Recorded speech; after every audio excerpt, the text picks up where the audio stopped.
beberapa grup, jadi ada beberapa yang baru bergabung dan mungkin juga ada beberapa yang belum kenal dengan saya gitu. Makanya saya perkenalkan, nama saya Asep Marzuki, salah seorang trainer dari salah satu komunitas Tibun Nabawi yang mudah-mudahan pada kesempatan malam hari ini dan selanjutnya dan sebelumnya juga bisa memberikan manfaat kepada umat intinya dan bisa memberikan pemahaman-pemahaman baru tentang Tibun Nabawi ini. Dan untuk kesempatan kali ini, malam ini, saya akan share tentang materi ruqyah syar'iyah. Ya, kita akan share tentang materi ruqyah syar'iyah. Yang pertama, kita harus memahami dulu landasan kita melaksanakan terapi ini, gitu, terapi ruqyah syar'iyah ini. Yaitu landasannya ada di surat Asy-Syu'ara ayat 80. Wa idza maritu fahuwa yasfin. Dan apabila aku sakit, dialah Allah yang menyembuhkan aku. Itu hal yang paling dasar, hal yang mutlak yang harus kita pahami. Karena ini merupakan bagian dari tauhid. Ini bagian dari akidah, bahwa tidak ada seorang pun, tidak ada satu benda pun, tidak ada apapun di dunia ini yang bisa menyembuhkan kita selain Allah. Makanya landasan utama kita ini dulu. Kita jangan dulu berpikir bagaimana cara meruqyah, kita jangan berpikir bagi ayat apa saja yang bisa digunakan untuk ruqyah, bagaimana teknik dalam ruqyah, tapi kita melupakan hal yang paling fondasi ini gitu. Makanya kita di sini pahami dulu bahwa di ayat Asy-Syu'ara ayat 80 ini kita pahami bahwa Allah lah Sang Maha Penyembuh. Bunyi ayatnya wa idza maridtu fahuwa yasfin. Dan apabila aku sakit, marid ya, dan apabila aku sakit fahuwa yasfin, dialah Allah yang menyembuhkan aku. Ya. Jadi walaupun kita bertemu dengan peruqyah, bukan peruqyah yang menyembuhkan. Walaupun kita datang ke dokter, bukan dokternya yang menyembuhkan. Walaupun kita datang ke siapapun, ya ke tabib manapun, ke pengobat manapun, bukan pengobatnya yang menyembuhkan, tapi Allah hakikatnya menyembuhkan. Makanya kalau ada yang bilang, walaupun pakai alhamdulillah, alhamdulillah dengan apa? Saya disembuhkan oleh si Anu. Oh, berarti kita sudah agak sedikit melenceng nih. Karena yang menyembuhkan bukan si Anunya, tapi Allahnya gitu. Kita sudah melupakan hak Allah. Allah sudah menjadi Maha Penyembuh bagi kita, dan itu yang harus kita berikan haknya. Jadi kalau ada apa-apa, alhamdulillah Allah sudah menyembuhkan saya, Allah sudah bisa menyembuhkan kami melalui wasilah si Anu yang meruqyah kami, si Anu yang mengobati kami. Nah, itu yang baru benar gitu. Makanya dalam Tibun Nabawi itu hal yang paling dasar untuk kita ucapkan adalah yang pertama biiznillah, ya. Yang pertama biiznillah, dan yang kedua insya Allah. Kita nggak mungkin bisa melakukan apa-apa tanpa dua pernyataan itu, biiznillah dan insya Allah. Itu yang harus kita pahami terlebih dahulu. Makanya dalam setiap pemahaman ruqyah, setiap materi ruqyah, ini dulu yang harus kita sampaikan kepada siapapun, ya, baik kepada baik kepada pasien kita, baik kepada orang-orang yang mengantarnya, baik kepada siapapun yang ada di sekitar kita, bahwa wa idza maritu fahuwa yasfin, bahwa Allah lah yang Maha menyembuhkan gitu. Ya, paham ya semuanya ya? Saya yakin semuanya di sini Pak akidahnya sudah sangat baik, tauhidnya sudah sangat baik, sehingga insya Allah memahami ini gitu, tidak akan ada pertentangan bahwa Allah lah yang Maha Penyembuh.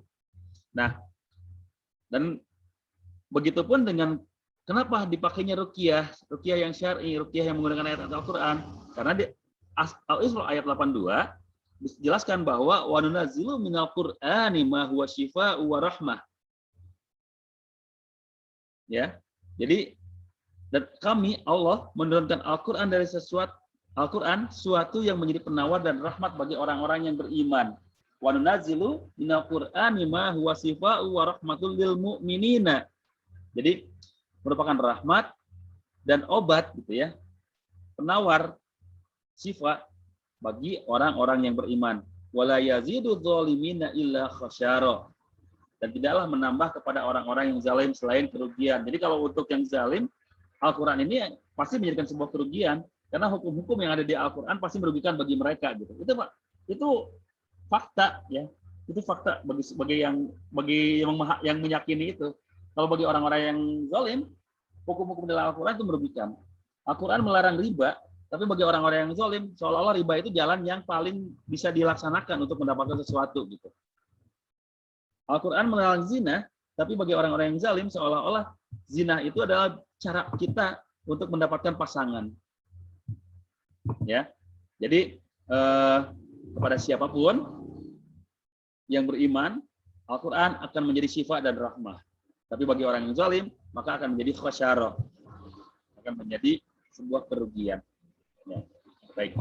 Ini ya kenapa kita menggunakan Al-Quran sebagai media, sebagai alat, sebagai sesuatu yang digunakan untuk menyembuhkan seseorang.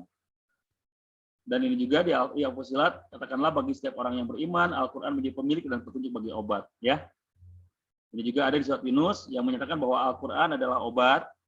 Manusia sesungguhnya telah datang kepadamu pelajaran dari Tuhanmu dan penyembuh bagi penyakit-penyakit yang berada di dalam dada dan serta penunjuk rahmat bagi orang-orang yang beriman.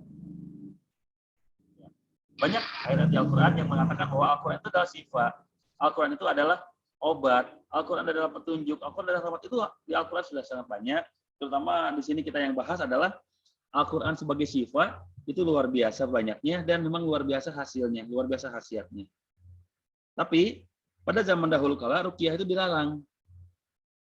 Kenapa ruqyah itu dilarang? Sebelum syariat Islam turun, sebelum Rasulullah diutus menjadi nabi, menjadi rasul, Al-Qur'an itu ruqyah itu dilarang. Karena ruqyah itu dulu dipakai menggunakan jampi-jampi yang tidak syar'i, bukan berasal dari Al-Qur'an, bukan berasal dari sunnah, bukan berasal dari hadis-hadis. Justru asalnya dari jampi-jampi, dari mantra-mantra orang-orang kepercayaan zaman dahulu, animisme, dinamisme, percaya kepada roh-roh halus, ya itu kepercayaan orang-orang seperti itu gitu dulunya. Makanya dulu Al-Qur'an ruqyah itu dilarang gitu. Tapi begitu Rasulullah mengajarkan Islam, mensyariatkan Islam, Allah menurunkan wahyu kepada Rasulullah dan disampaikan kepada umatnya, akhirnya para sahabat mengeruqyah menggunakan ayat Al-Qur'an dan ada baru hadisnya yang menyatakan Al-Quran itu boleh selama tidak mengandung kesyirikan. Nah, di sini tadi yang menyangkut larangan Al-Quran ada hadisnya, ditampakkan beberapa ada hadis panjang ini hadisnya, ditampakkan beberapa umat kepadaku, maka seorang nabi atau dua orang nabi yang diikuti 3-9 orang. Intinya dulu gitu ya. Kenapa Rasulullah menyebutkan bahwa yang minta diruqyah itu tidak akan masuk ke dalam 70.000 orang yang masuk surga tanpa hisab. Ya. Dan ini memang dipakai oleh beberapa orang untuk sehingga tidak mau diruqyah gitu. Walaupun memang ada gangguan di dalam tubuhnya gitu. Ya. Walaupun ada beberapa gangguan di dalam dirinya, tapi tidak mau diruqyah karena ada hadis ini gitu. Tidak akan masuk surga orang yang minta diruqyah tidak akan masuk surga bersama orang yang 70.000 orang yang masuk surga tanpa hisab. Jadi mereka beranggapan kalau saya minta diruqyah nanti tetap akan dihisab dulu, dan hisab Allah kan luar biasa gitu, menyakitkan. Tapi tadi yang harus kita pahami itu larangan ruqyah itu dulu dituliskan oleh Rasulullah, disabdakan oleh Rasulullah ketika Islam belum turun secara menyeluruh, ketika Islam belum turun secara kafah. Makanya kebanyakan waktu itu orang-orang di zaman jahiliyah itu meruqyah menggunakan jampi-jampi, mantra-mantra yang aneh-aneh.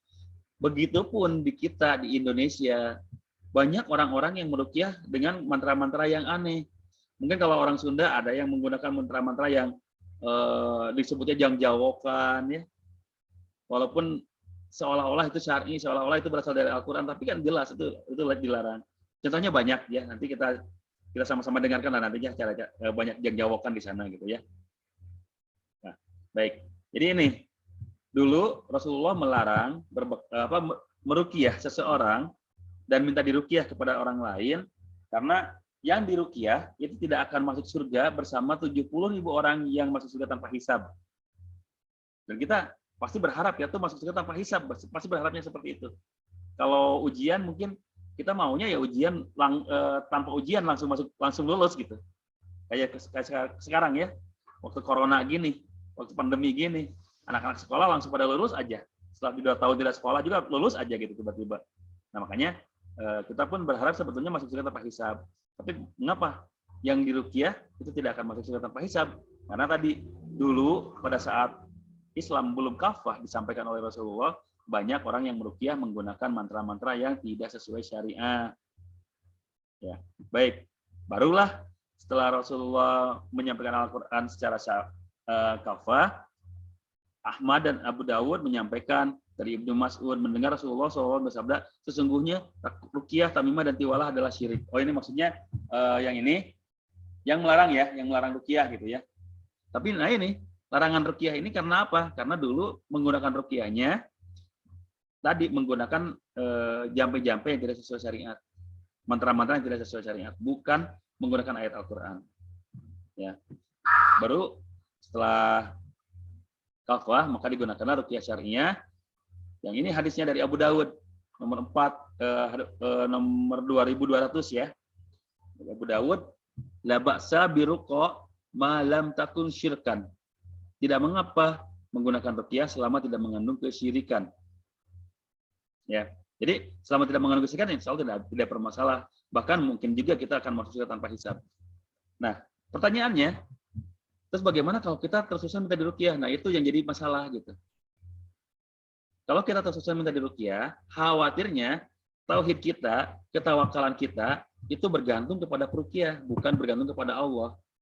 Makanya sebaiknya kita ya jangan terus-terusan minta diruqyah, tapi sebaiknya kita bisa meruqyah diri sendiri, yang disebut ruqyah mandiri, supaya ya kalau sakit kita bisa minimal mengobati diri sendiri dengan ruqyah.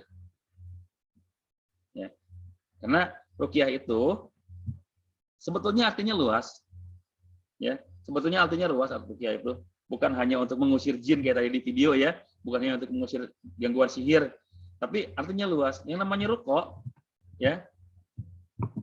Ruqyah itu artinya doa, ya.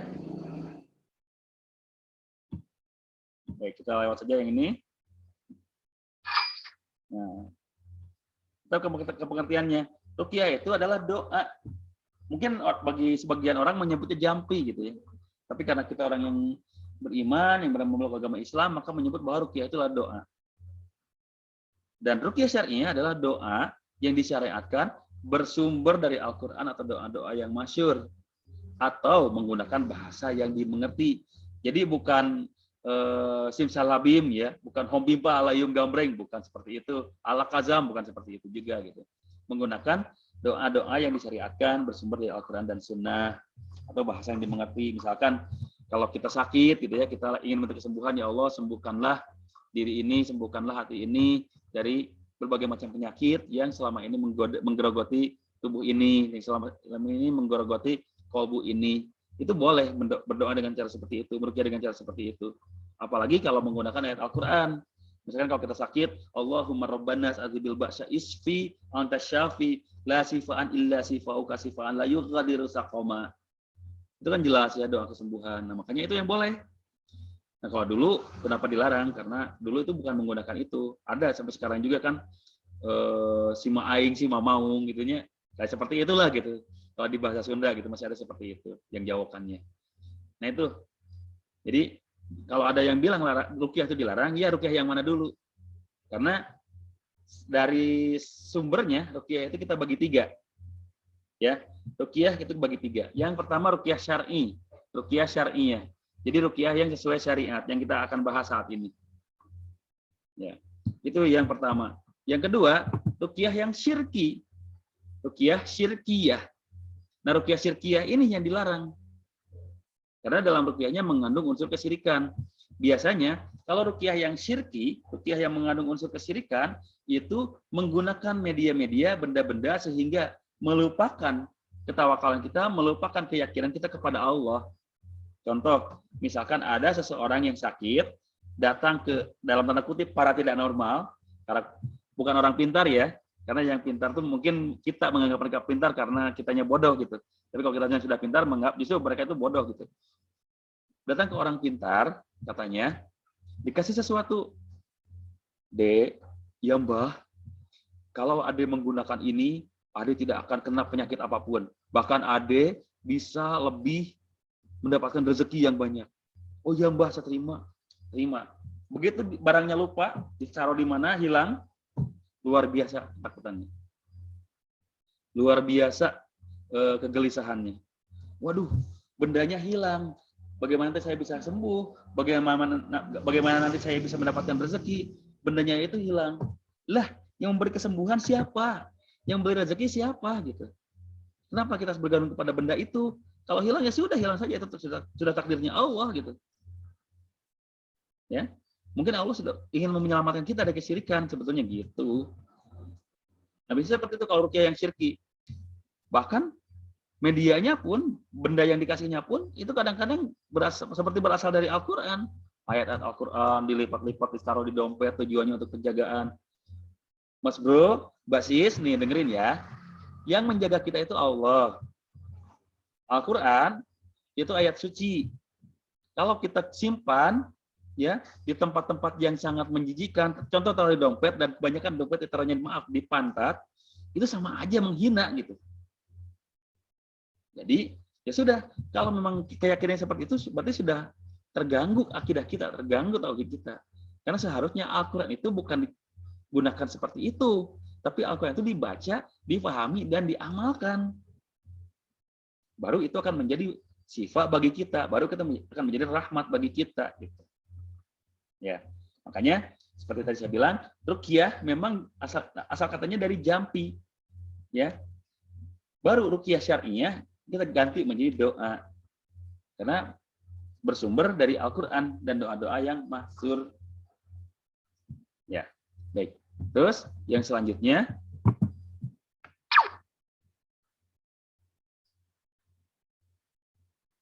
ada yang beranggapan, ya. Ada yang beranggapan, yang mana sih ayat Al-Quran yang bisa digunakan untuk meruqyah? Jawabannya, seluruh ayat di Al-Quran itu bisa digunakan untuk meruqyah. Ingat, tidak ada ayat khusus untuk meruqyah. Kalaupun memang beberapa roki mendawamkan beberapa ayat, karena roki itu hafalnya ayat tersebut. Roki itu bukan cuma hafal, tapi memahami ayat tersebut, sehingga pendalamannya bisa lebih maksimal. Ya, jadi bukan karena ayat itu khusus untuk mengusir jin, ayat itu khusus untuk mengusir setan, ayat itu khusus untuk mengusir sihir gitu ya, menghilangkan sihir. Bukan, tapi roki itu mungkin memahami ayat itu untuk mengusir jin, setan, sihir dan sebagainya. Kalaupun roki yang lain memahami ayat yang lain, itu pun tidak masalah.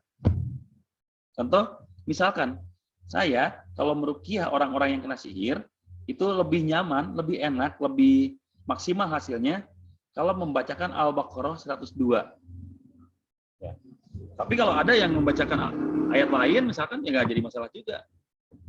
Selama itu benar dari Al-Quran, tidak dicampur-campur dengan yang lain-lain, murni dari Al-Quran, itu nggak masalah. Karena tadi, seluruh ayat di Al-Quran itu bisa dijadikan sebagai ayat ruqyah. Yang penting dihafal dan dimengerti arti dan maknanya. Oke, jadi kalau misalkan tadi ya seperti Al-Baqarah 102, saya itu paham bahwa di sana itu ada kata-kata yang menyela bahwa sihir itu diajarkan oleh Nabi Sulaiman, bukan, karena sebetulnya sihir itu diajarkan oleh mereka setan-setan gitu ya, iblis yang mengajarkannya sebetulnya gitu ya. Tapi mereka menyangka bahwa itu dari Nabi Sulaiman, bukan gitu ya. Nah, makanya saya lebih suka membaca Al-Baqarah ayat 102 gitu untuk meruqyah orang-orang yang kena gangguan jin, kena gangguan sihir, apalagi sihirnya sihir mahabbah ya, sihir pelet gitu ya. Saya lebih suka membaca surat yang itu, ayat yang itu. Tapi yang lain pun ya nggak masalah, karena seluruh ayat Al-Quran bisa dipakai untuk meruqyah. Oke.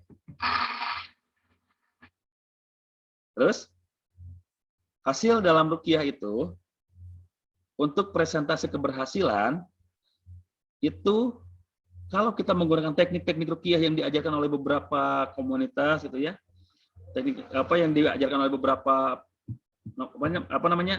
trainer gitu, itu hanya 10% kok tingkat keberhasilannya.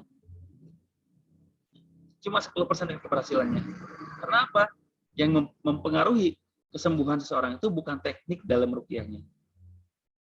Terus bacaannya gimana? Kalau bacaan kita bagus, kalau bacaan kita fasih, bacaan kita sesuai sanad gitu ya, itu tingkat keberhasilan dalam ruqyahnya 25%.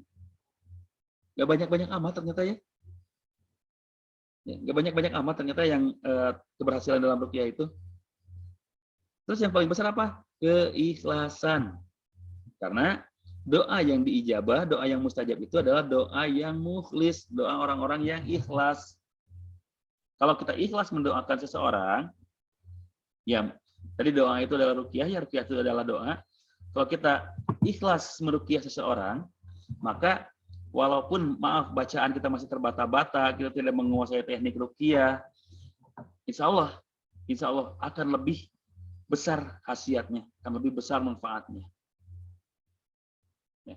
Karena tadi keberhasilan ruqyah itu tergantung kepada keikhlasan kita, keikhlasan seseorang dalam ruqyahnya.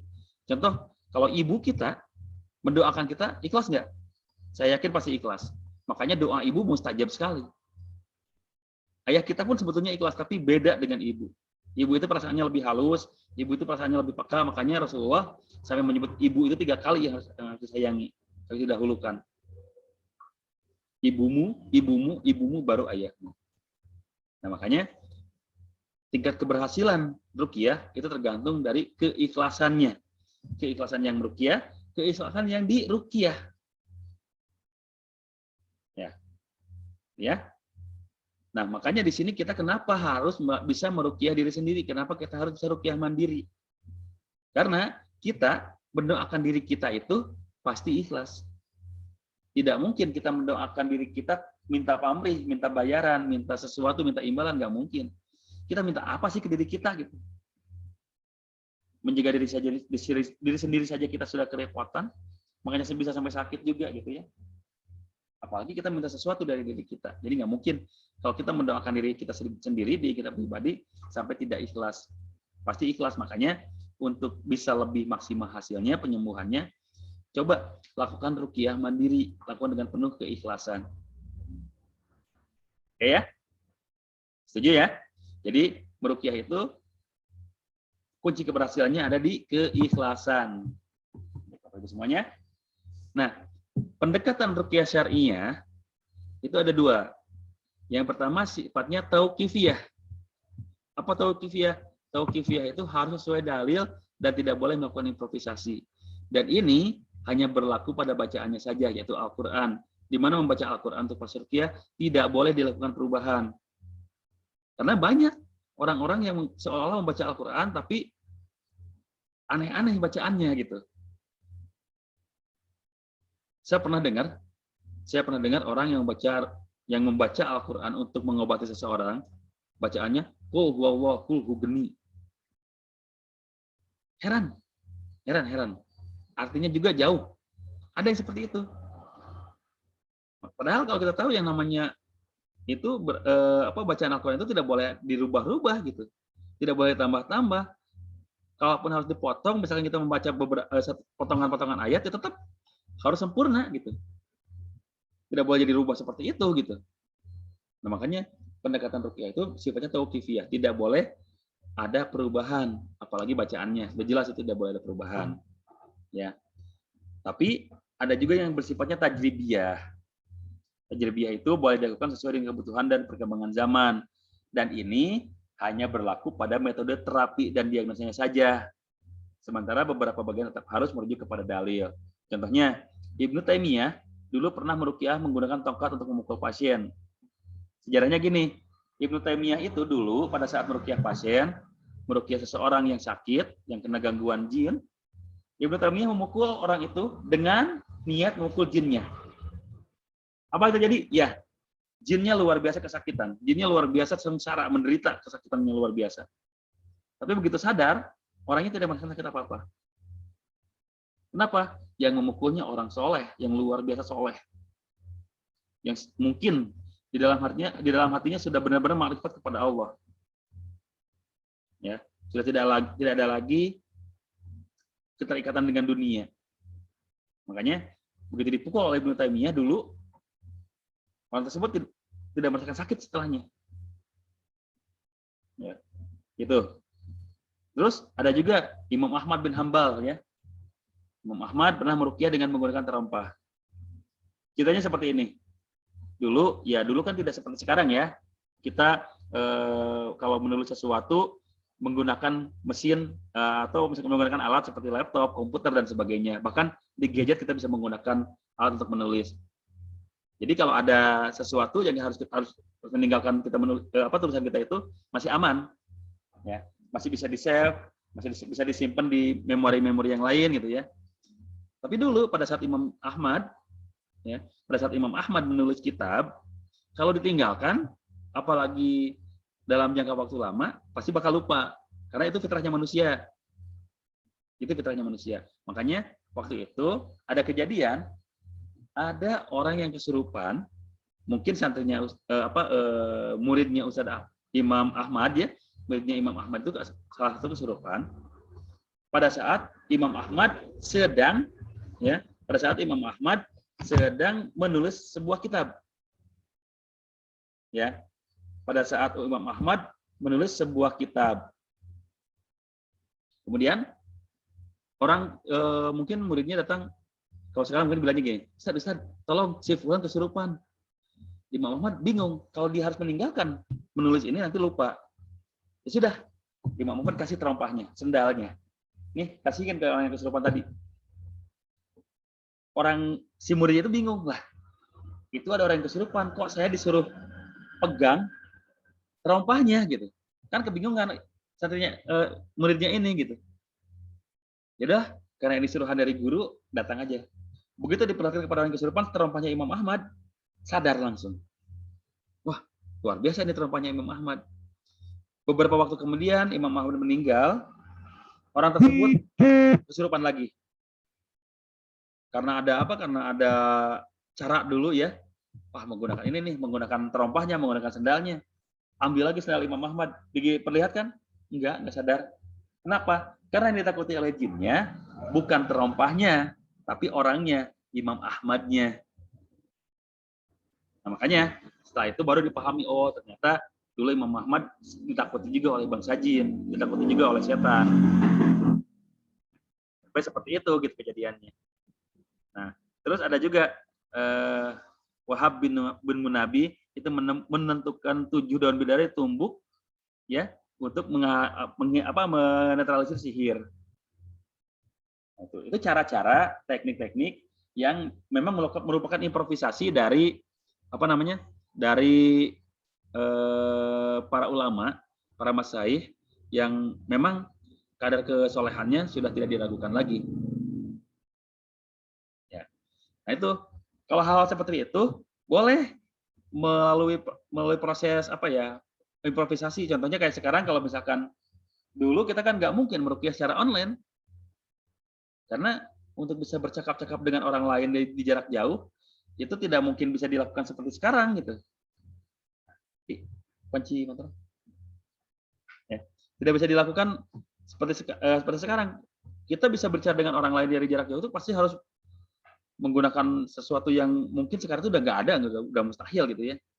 Tapi sekarang kan udah tahu, ada alatnya, ya, ada video call, ada seperti ini Zoom sekarang, ada Facebook Live gitu ya, yang bisa memungkinkan kita berinteraksi dengan orang-orang di luar sana secara langsung gitu.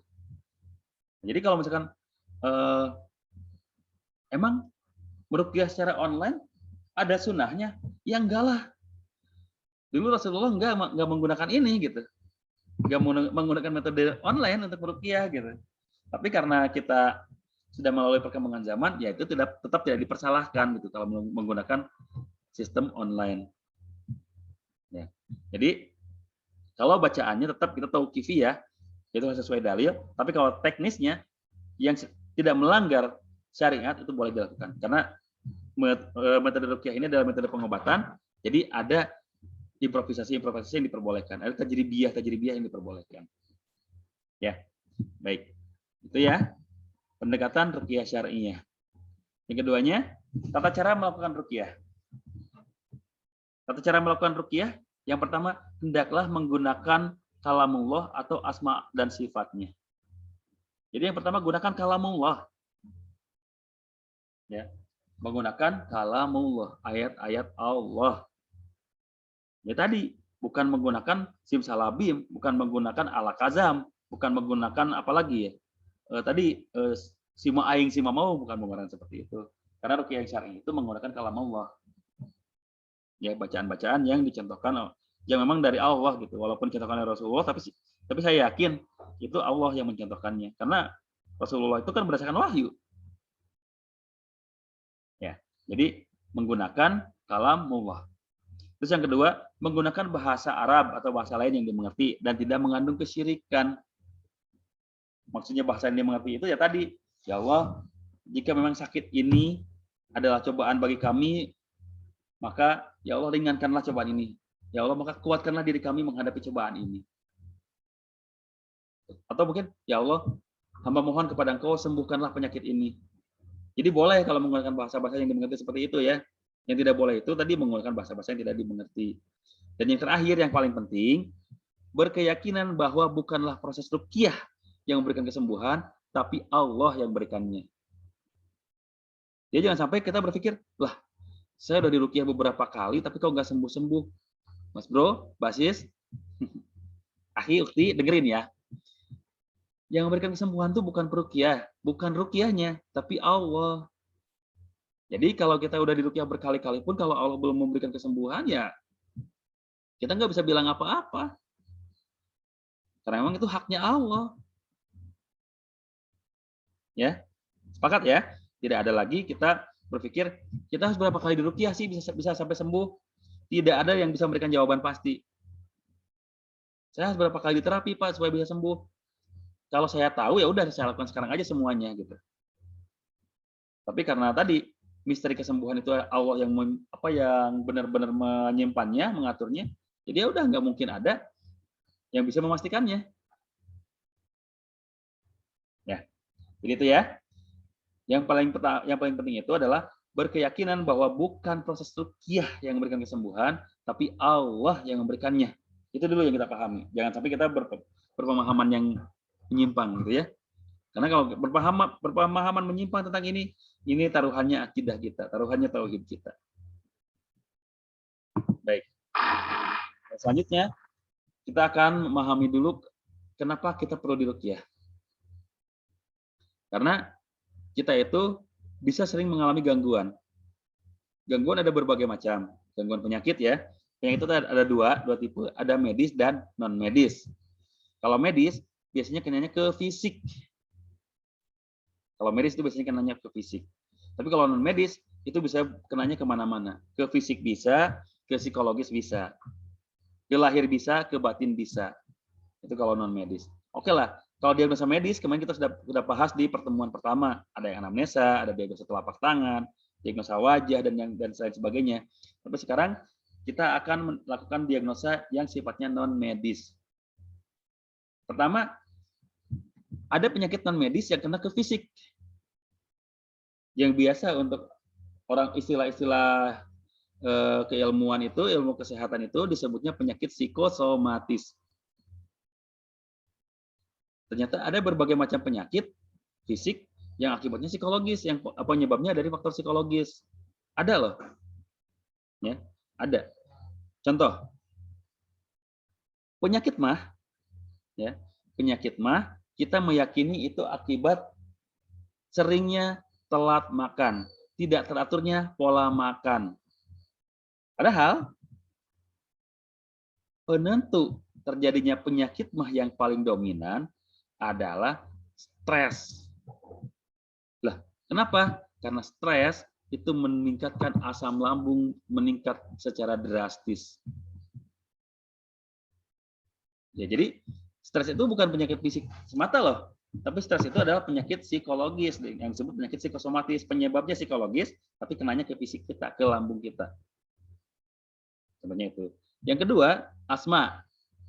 Asma juga ternyata penyakit psikosomatis. Karena apa? Iya, yang kena paru-paru kita. Tapi kenapa paru-paru kita bisa kena? Karena paru-paru kita jadi mengecil akibat kita terlalu lama memendam kesedihan. Jadi kalau kita terlalu sedih, cok aja lah, dirasain aja. Terbang bentar ya. Nah, coba aja dirasakan kalau kita lagi sedih, gimana perasaan kita atau gimana reaksi tubuh kita? Pasti sesak ya. Coba kalau kita lagi nangis, sesak gitu. Paru-parunya mengecil. Paru-parunya mengecil, menciut, sehingga sesak napas kita. Nah, kalau terlalu lama sedih, kalau terlalu sering sedih, terlalu sering menahan kesedihan, maka sangat memungkinkan kita akan mengalami masalah pada paru-paru. Dan kebanyakan kenanya ke asma. Ya. Jadi penyakit asma itu akibat sedih yang terlalu berlebihan. Ya. Dan banyak lagi penyakit psikis yang penyakit fisik yang diakibatkan dari faktor psikologis. Dan itu yang disebut penyakit psikosomatis. Jadi kita pahami dulu lah, penyakit psikosomatis itu apa sih? Penyakit psikosomatis adalah penyakitnya fisik yang diakibatkan oleh faktor psikologis. Terlalu banyak berpikir. Ya. Terlalu ekstrim lah gitu ya, psikologis kita. Sering marah? Sering marah kenapa? Akibat yang terjadi? Ya, hipertensi, darah tinggi. Kenapa begitu kita sering marah jadi mengakibatkan darah tinggi? Coba rasakan. Kalau kita marah, napas kita gimana? Dada kita gimana? Detakannya kenceng banget. Terus aja, berdetak terus-terusan. Detakan semakin kencang, itu mengakibatkan tensi darah semakin tinggi. Jadi, yang mengakibatkan seseorang punya darah tinggi itu akibat emosinya tidak terkontrol. Akibat amarahnya sering tidak dijaga. Jadi bukan kebalikannya ya. Karena kita sekarang sudah punya banyak yang beranggapan kalau orang yang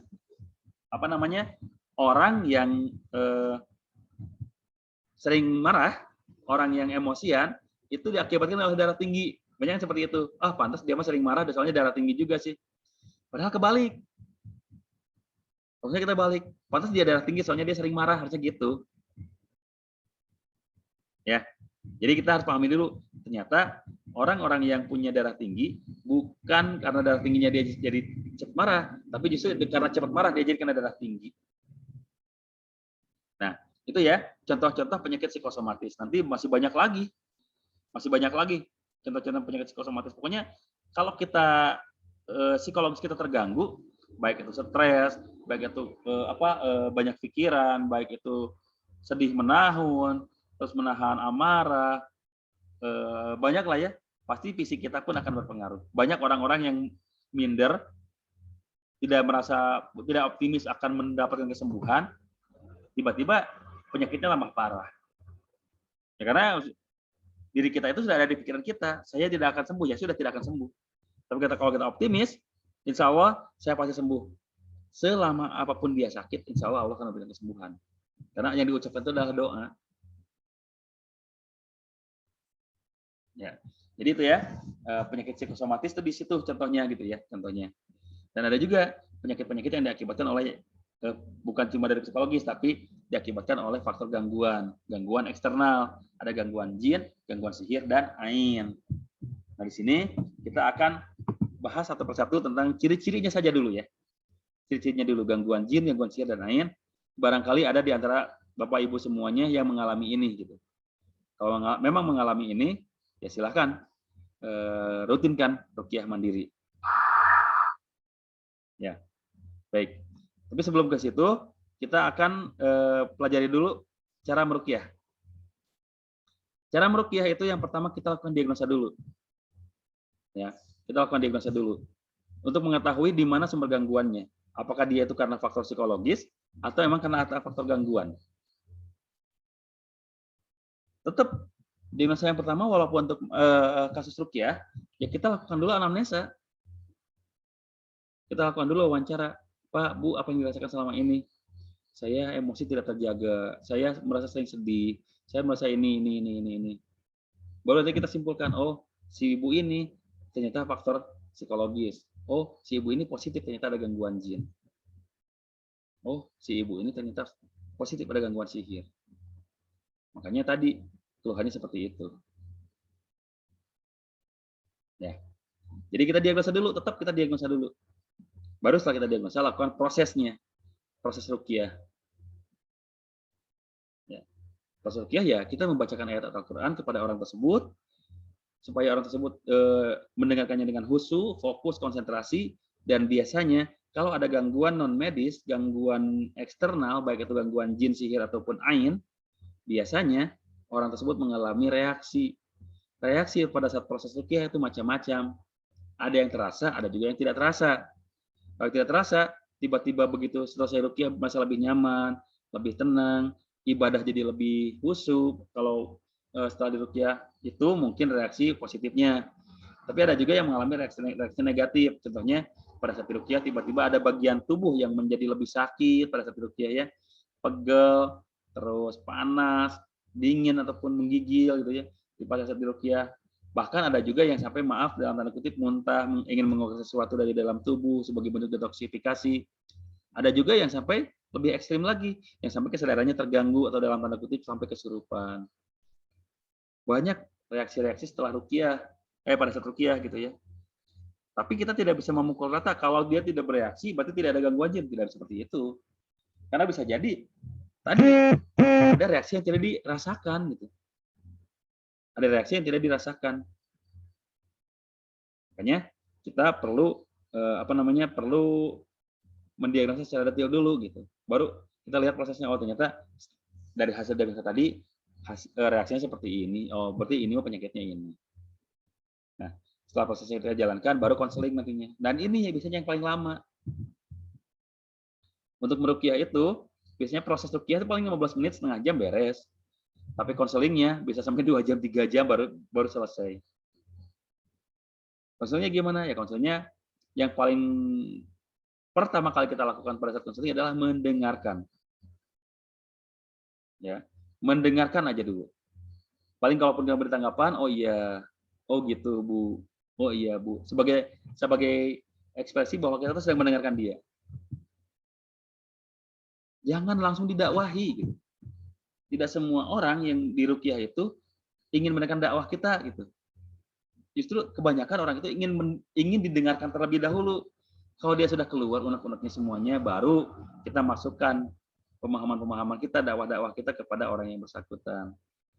Soalnya saya pernah melihat ada bukan satu kali dua kali ya, beberapa kali beberapa orang juga, orang yang berbeda gitu ya, roki-roki yang berbeda.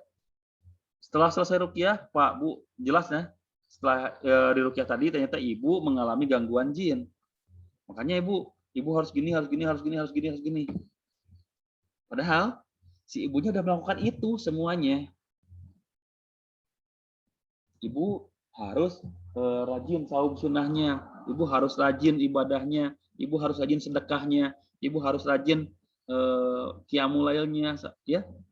Si ibu udah melakukan itu padahal. Nah, makanya kita perlu dengarkan ibu gimana ibadahnya sekarang? Iya, sekarang ibadahnya saya mau agak kurang. Paling cuma melakukan ini. Oh ya Bu, tingkatkan lagi ya. Ini. Kalau seperti itu saya yakin bisa nerima. Tapi kalau misalkan dia belum juga mengucapkan apa-apa, Pak, tolong ya, setelah ini Bapak rajin qiyamul lailnya. Saya itu qiyamul lail tiap malam. Pasti gitu dalam hatinya. Pak, tolong ya jaga saum sunnahnya. Saya itu saum sunnah bukan cuma Senin Kemis, bukan cuma Ayaumul Bid. Saum Daud saya laksanakan. Nah, gitu ya.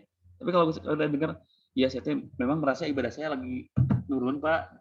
Saya saum sunnah memang baru cuma saum Daud, terus ya mulai juga saya setiap malam cuman agak segini. Nah, paling oh iya Pak, itu udah bagus. Itu sudah sangat luar biasa sebetulnya gitu. Jarang-jarang orang yang bisa melakukan itu. Tapi ya sebaiknya tingkatkan lagi aja Pak. Tambah dengan ibadah ini, tambah dengan menjaga wudunya, tambah dengan menjaga dengan dawam ruqyah mandirinya.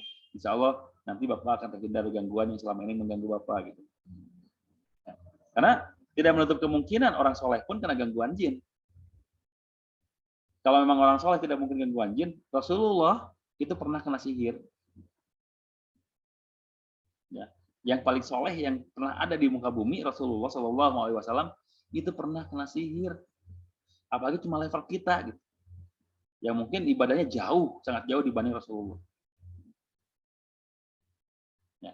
Makanya di sini konseling adalah salah satu kunci untuk keberhasilan proses ruqyah. Kalau konseling kita masuk kepada pasien-pasien kita, kepada marki kita, insya Allah tingkat keberhasilannya lebih maksimal. Baik, itu teknik dalam ruqyah ya. Simpel kan? Kita cukup diagnosa, lakukan prosesnya, dan konseling. Simpelnya seperti itu ya. Nah, sekarang cara mendiagnosa penyakit non medis. Bagaimana cara mendiagnosa penyakit non medis? Ada beberapa ciri-ciri penyakit non medis ya. Tapi sebelumnya saya akan buka chat dulu ya sebelum ke sini. Ada 2 chat yang masuk nih. Sambil saya minum dulu bentar.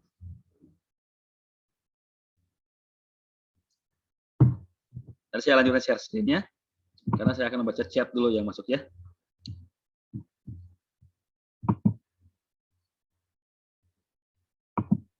Baik.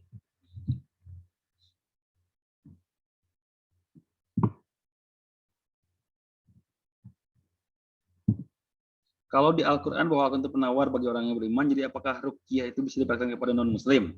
Nah, ini pertanyaan bagus ya. Untuk non-muslim, apakah ruqyah bisa dilakukan? Jawabannya, bisa saja. Bisa saja. Karena kita berharap hidayah itu nantinya datang kepada orang yang bersangkutan. Ya. Kita mengharapkan aja hidayahnya itu datang kepada orang yang bersangkutan. Dengan catatan kita tidak meyakini bahwa ruqyah ini akan berhasil. Kenapa? Kenapa kita tidak meyakini ruqyah ini akan berhasil? Pertama, ruqyah akan berhasil kalau diyakini oleh kedua belah pihak, yang meruqyah dan yang diruqyah. Kalau non-muslim, saya yakin dia tidak akan bisa meyakini Al-Quran sebagai penyembuh. Karena dia meyakini kitab sucinya kan? Dia meyakini kitab sucinya. Tapi nggak apa-apa kalau dia meminta kepada kita tolong ruqyah dengan ajaran Islam, ya kita ruqyah saja. Kita berikan contoh bagaimana kita bersyahadat, kita berikan contoh bagaimana kita beristighfar, kita berikan contoh bagaimana kita membaca sholawat gitu ya. Siapa tahu nanti begitu Allah memberikan jalan kesembuhan kepada yang bersangkutan, hidayahnya turun. Oh, saya sembuh melalui ruqyah dengan cara Islam. Berarti saya harus masuk Islam. Tujuannya itu aja dulu. Ya, tujuannya itu aja dulu. Soalnya kita tidak bisa meminta kesembuhan terlebih dahulu. Karena orang yang bersangkutan pun belum meyakini bahwa Al-Quran itu sebagai sifat, sebagai obat bagi dirinya gitu. Karena hanya orang yang beriman yang meyakini Al-Quran sebagai sifat.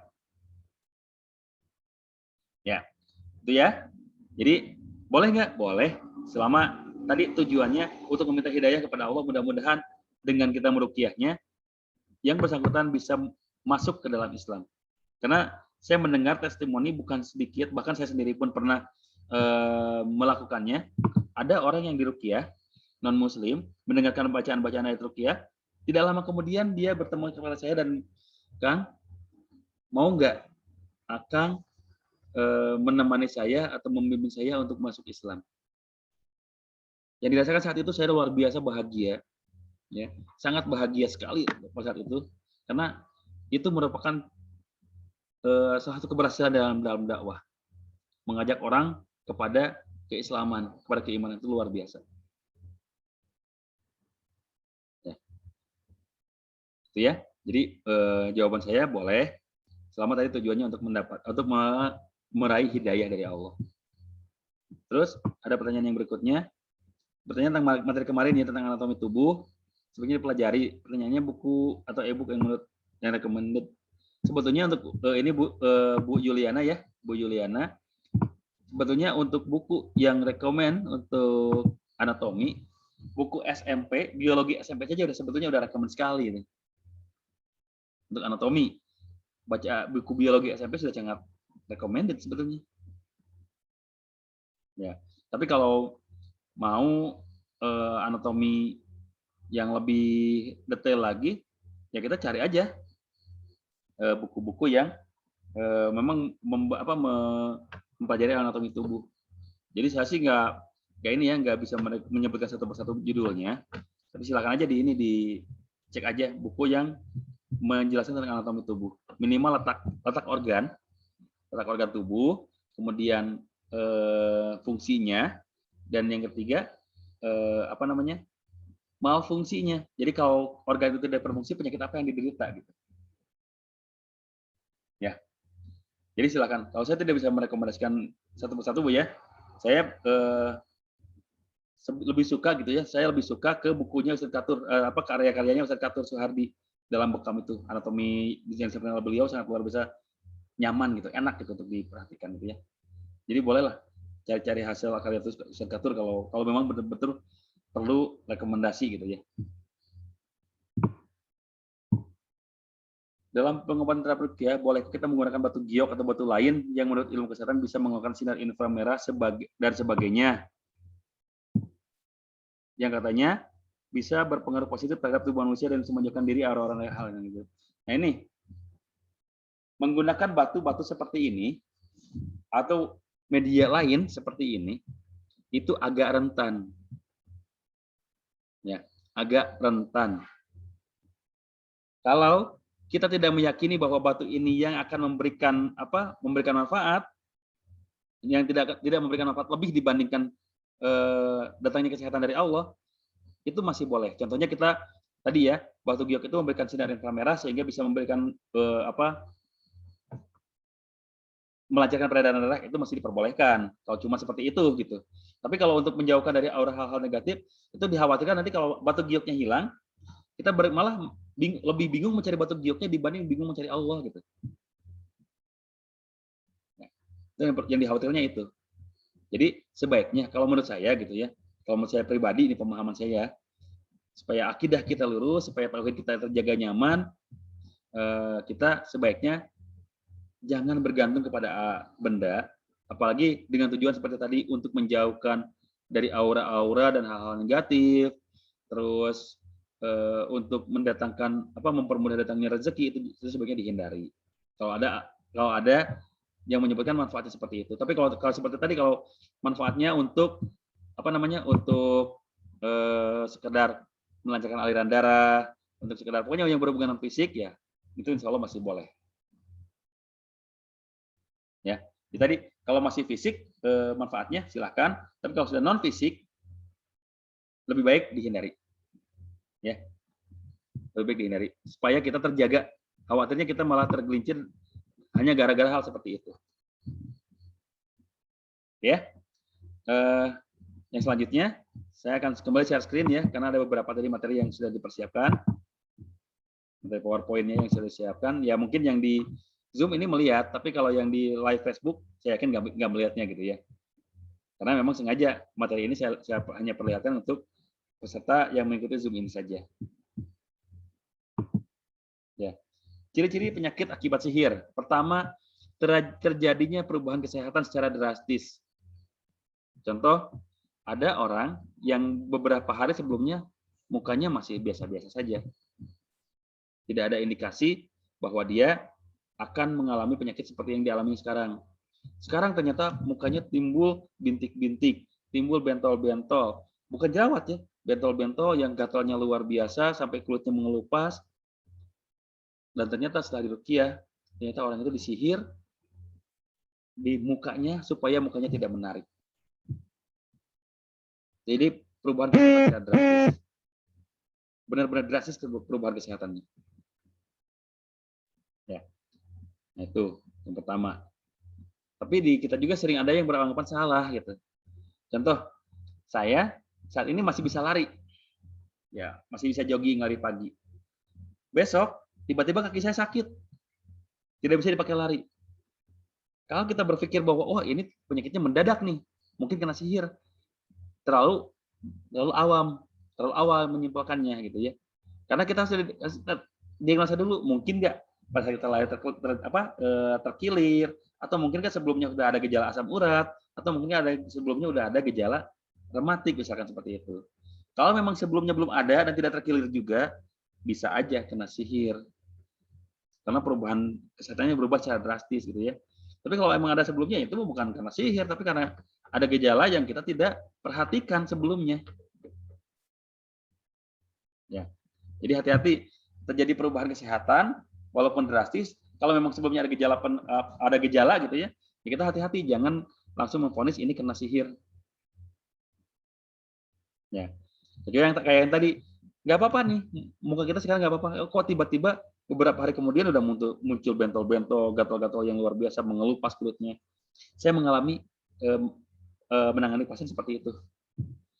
pada saat diruqyah luar biasa reaksinya. Qadarullah orang tuanya ada di sana sampai nangis, sampai wah luar biasa histeris juga karena melihat reaksi seperti itu gitu ya. Pas saat diruqyah keluar darah dari luka-lukanya itu, keluar darah. Pasti sakit banget. Pasti sakit banget. Pasti menderita banget. Nah, setelah itu saat diruqyah reaksinya luar biasa, terus menurut pengakuan jinnya dia mau keluar. Setelah keluar beberapa hari kemudian alhamdulillah mukanya udah kembali normal. Nah itu, jadi perubahannya itu drastis gitu kalau ada akibat sihir. Terus yang kedua, penyakit yang diderita oleh pasien tidak terdeteksi secara medis. Ya, tidak dideteksi secara medis. Udah periksa ke dokter manapun, bahkan di USG, terus di ronsen juga, pokoknya dicek bagian dalamnya ya, di CT scan, nggak ada apa-apa. Tapi rasa ada penyakitnya, itu juga khawatir ada gangguan sihir di situ. Ya. Terus penyakit yang dideritanya terlihat jelas kayak tadi ya, di muka kelihatan banget. Soalnya kalau yang menyihir itu biasanya ingin puas gitu. Ingin puas. Contohnya ada yang dulu melihat kasusnya Supiati yang diruqyah oleh Ustadz Fadlan, ya, Ustadz Fadlan Abu Yasir. Itu kan keluar paku dari perutnya pada saat diruqyah itu ya. Karena memang ada yang mengguna-gunanya, menyihirnya, memasukkan paku ke dalam perutnya supaya perutnya terasa sakit, terasa membuncit, dan memang kelihatan ada seperti tusukan-tusukan di dalamnya. Jadi kalau penyakit yang kena sihir itu kelihatan dari fisiknya kelihatan. Karena memang orang yang menyihir itu biasanya ingin puas, ingin kelihatan. Tuh kan, karena disihir oleh saya, karena saya minta bantuan jin, akhirnya dia seperti itu.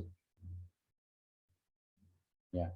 Terus yang berikutnya, terjadi perubahan emosi yang drastis mengiringi penyakitnya tersebut. Jadi perubahan emosinya rubah. Contoh, yang sihirnya sihir mahabbah, pelet. Saya pernah menangani kasus orang yang dipelet, awalnya itu sikap ke orang tua sangat luar biasa, baik, sopan, perhatian, ya, bahkan nurut kalau orang tua bilang A ya A, kalau orang tua bilang B ya B gitu, tanpa perlu mendebatkan karena memang orang tuanya pun bukan orang tua sembarangan, paham ilmu juga, jadi begitu mengucapkan sesuatu ke anaknya ini tidak hanya mengucapkan tapi punya dasar gitu. Oh anaknya tuh pengen ini, ya udah saya kasih ini. Oh anaknya pengen ini, ya udah saya kasih jawaban ini. Anaknya karena anaknya juga anak yang paham, ikut gitu. Tapi suatu saat dia kena pelet oleh seseorang, sehingga perubahan perilakunya jadi berubah kepada orang tuanya, lebih nurut kepada orang yang dianggap memeletnya itu, dianggap yang seolah menyukainya itu gitu. Nah, jadi hati-hati ya kalau Bapak Ibu punya anak, punya saudara yang perubahannya drastis, apalagi berubah drastisnya ke seseorang, kita perlu lakukan diagnosa, mungkin anak kita sedang mengalami proses gangguan sihir. Ya. Terus yang berikutnya, sakitnya terjadi hanya di tempat tertentu, tergantung pengaruh buhulnya. Ya. Jadi kalau sakit kepala, ya kepalanya saja yang sakit. Tidak diakibatkan karena mah, tidak diakibatkan karena darah tinggi, tapi karena memang ada sesuatu di kepalanya gitu mungkin. Ada buhul di kepalanya. Contoh kemarin kayak yang booming ya, yang viral di media sosial, ada gambar orang yang boneka dikasih foto, ditusuk kepalanya di foto itu. Dan ya akhirnya orang yang di dalam foto itu merasakan kesakitan. Sakit luar biasa di kepalanya. Ya. Ya, itu tergantung buhulnya. Terus yang berikutnya, sering memimpikan seseorang secara berulang-ulang. Ya. Biasanya ini karena faktor tadi ya, kayak faktor sihir mahabbah juga, sihir pelet juga gitu ya. Kadang memimpikan seseorang berulang-ulang. Ya. Jadi kadang-kadang kalau ingat mau makan ingat kamu, mau minum ingat kamu gitu ya. Terus ingat aja terus. Sampai terbawa mimpi ingat kamu gitu. Dan perlu hati-hati juga kalau mimpi ketemu kloset, itu hati-hati, itu penipuan, jangan pipis di situ. Nanti bisa pipis sembarang, jadi pipis di kasur gitu ya. Jadi Kalau sering memimpikan seseorang secara berulang-ulang, itu juga khawatir itu si pengirim sihirnya. Dikhawatirkan itu si pengirim sihirnya. Dan juga biasanya sering memimpikan sosok makhluk yang biasanya berwarna hitam. Nah, itu ya ciri-ciri gangguan sihir. Dan ada juga ciri-ciri gangguan jin. Sakitnya berpindah-pindah karena jin tinggal di aliran darah. Ini sesuai hadis Bukhari nomor 282. Jadi setan tinggal di dalam tubuh manusia itu pada aliran darah. Terus sakitnya cenderung pada waktu tertentu, pada saat waktu sholat, bangun tidur, di mana waktu jin tersebut tidak suka. Ya, jadi kalau orang yang kena gangguan jin, biasanya sakitnya tuh waktu tertentu aja. Mau sholat diganggu jadi sakit gitu ya, sehingga nggak jadi sholatnya gitu. Banyak kasus seperti itu. Ya, sakitnya bertambah parah saat melakukan aktivitas tertentu seperti sholat tilawah. Jelas ya kok, karena setan dari golongan jin itu tidak mau kita mendekatkan diri kepada Allah. Dia maunya dia punya teman nantinya di neraka gitu. Makanya pada saat kita ingin mendekatkan diri kepada Allah, pasti ada gangguannya, pasti ada aja gangguannya. Ya. Cepat merasa ngantuk atau bahkan sulit untuk tidur. Jadi kalau yang ngantukan banget, kalau yang susah tidur banget, sampai insomnia. Ya. Terus yang berikutnya, sering memimpikan suatu tempat, biasanya tempat di mana jin tersebut mulai masuk ke dalam tubuh. Ada kasus orang yang mimpinya itu di hutan terus. Bisa jadi pada saat dia mau masuk mendatangi sesuatu tempat itu ya, yang bentuknya seperti hutan, itu yang membuat jin itu masuk gitu. Di hutan itu yang membuat jin itu masuk. Jadi hati-hati. Kalau memang karena ada faktor gangguan jin, ya, masuknya dari mana? Biasanya terbawa ke dalam mimpi biasanya. Ya. Yang berikutnya, sakitnya berlangsung dalam waktu lama dan sering kambuh, menahun ya. Sakitnya menahun, terus sering lupa rakaat sholat, sering mengantuk saat tilawah minimal 30 juz. Itu juga akibat gangguan sihir, gangguan jin, gangguan sihir tadi ya. Terus yang berikutnya, kalau gangguan ain, sering sakit di area pundak, sering tiba-tiba pusing, ya. Terus terdapat cekungan hitam di area mata. Banyak yang menyebutnya dengan sebutan mata panda. Ya. Kulit terasa lebih panas dan berwarna kekuningan. Soalnya kalau ain itu bukan semata-mata dari gangguan jin. Ain itu kita ini dulu ya, ke materinya dulu aja. Sering disertai beser, ingin buang air kecil, sakitnya terasa sering tiba-tiba, emosi tidak stabil, dan sering menangis tanpa keluar air mata. Biasanya ini di anak kecil, bayi ya. Kalau bayi kita, anak kita, balita kita, sering menangis tanpa air mata, itu dikhawatirkan kena ain. Nah pertanyaannya, ain itu apa sih? Gitu. Ain itu lemparan mata, pandangan mata jahat bisa dari manusia, bisa dari bangsa jin. Contoh, ain dari bangsa jin itu menyukai kita, ya, sehingga kitanya dihinggapi oleh jin tersebut dan jadilah kita kena gangguan jin. Tapi yang paling sering itu adanya ain dari mata manusia, kekaguman. Kalau ada dua juga sih, ainul lamah dan ainul hasad gitu ya. Kalau ainul hasad jelas itu lebih cenderung ke sihir, ya. Kalau ainul hasad, karena biasanya orang itu langsung memponis, pokoknya saya nggak suka orang ini, saya doakan orang ini mendapatkan kejadian seperti ini gitu. Nah itu ainul hasad. Kalau ainul lamah itu lebih soft, lebih halus, dan kadang-kadang kita tidak menyadarinya. Contoh, kita posting foto anak kita di medsos. Tiba-tiba banyak yang berkomentar, wah lucu banget ya anaknya, wah ganteng banget ya anaknya, wah cantik banget ya anaknya gitu. Kita lupa mengedepankan nama Allah di sana. Harusnya kalau kita memuji seseorang, zikir dulu kepada Allah, ingat dulu kepada Allah. Masya Allah, anaknya lucu banget. Masya Allah, anaknya cantik banget. Ya, itu kita dahulukan. Jangan langsung. Dan kita pun yang menerima pujian, jangan tiba-tiba ya dong, namanya juga anak saya gitu loh. Jangan juga seperti itu gitu. Kita jawabnya dengan alhamdulillah, la haula wala quwata illa billah gitu. La quwata illa billah. Atau bisa seperti itu. Atau bisa juga dengan barakallah gitu. Jadi kita mengedepankan dulu zikir kepada Allah, karena apapun yang ada di dalam yang terjadi kepada tubuh kita, dari tubuh anak kita gitu ya, itu pasti atas izin Allah. Pasti atas izin Allah. Makanya kita kedepankan dulu itu gitu, kedepankan dulu hak Allahnya gitu, tidak sampai kita tidak sembarangan gitu ya. Saya cas dulu ini HP. Oke. Yang selanjutnya, maaf, pencet.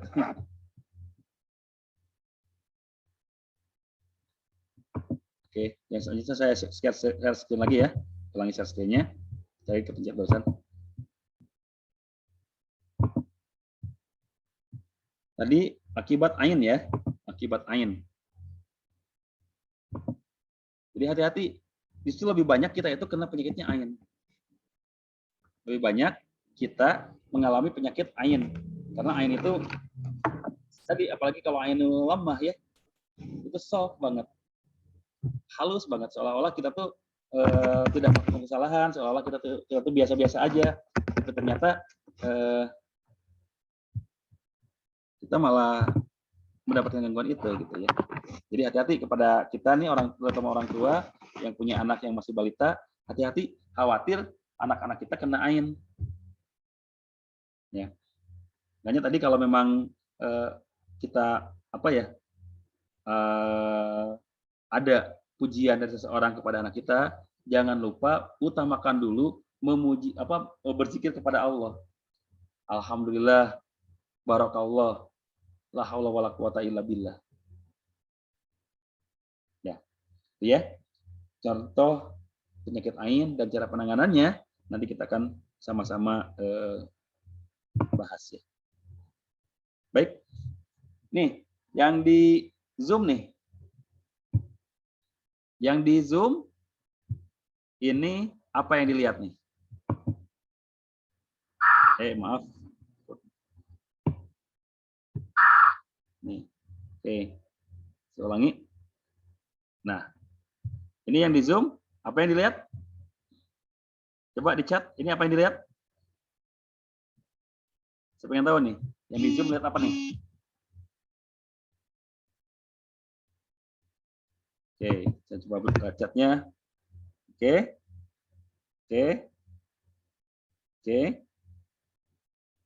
iya, empat orang.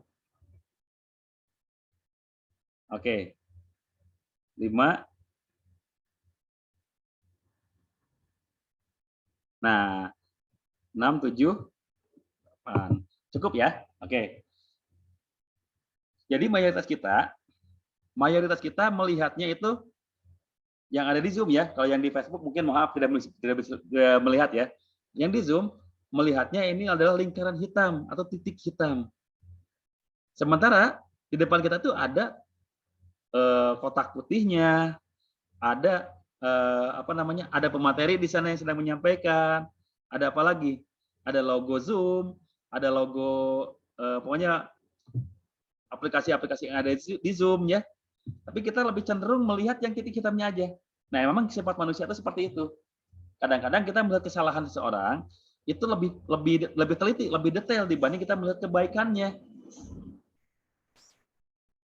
Ya, jadi itu yang juga mengakibatkan penyakit hati yang ada di dalam diri kita, yang mengakibatkan diri kita akhirnya kena gangguan jin, kena gangguan setan, karena hati kita pun memang dihuni oleh rasa-rasa negatif seperti itu, atau pemikiran negatif seperti itu. Ya, baik. Ya, hanya ada beberapa orang yang menyebutkan titik putih ada pada titik hitam, ya gitu ya. Tapi kebanyakan yang menyebutkannya titik hitam, nada hitam, lingkaran hitam. Ya memang sifat manusia itu seperti itu. Kebanyakan kita melihat orang itu hanya kejelekannya saja. Ya. Kadang-kadang kebaikannya sudah luar biasa banyak, tapi karena ada satu kejelekan aja, satu kekurangan, satu kesalahan kepada kita, langsung yang kita ingat itu kesalahannya. Benar nggak, Pak, Bu? Ya.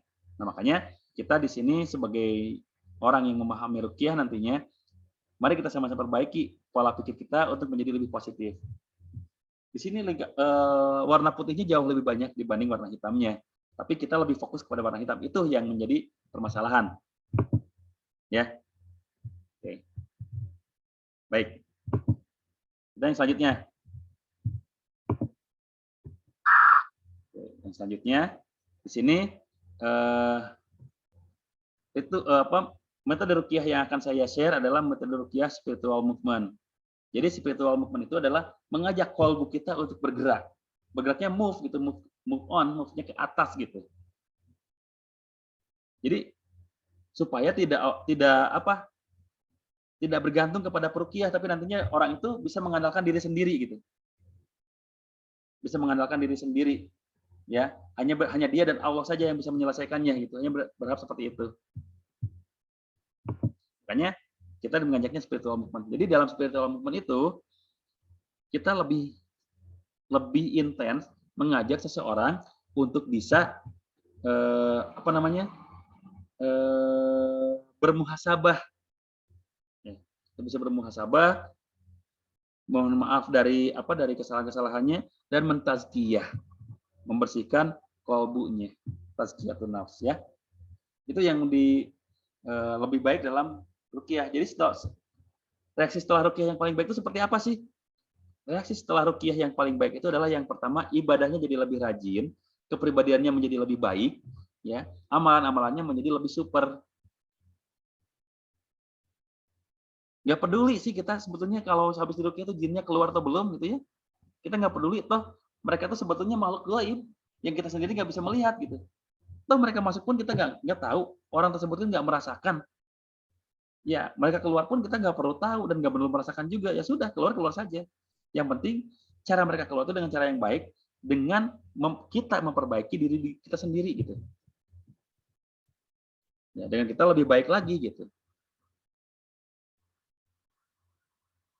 Ya, makanya kita mengajak spiritual movement itu yang pertama lebih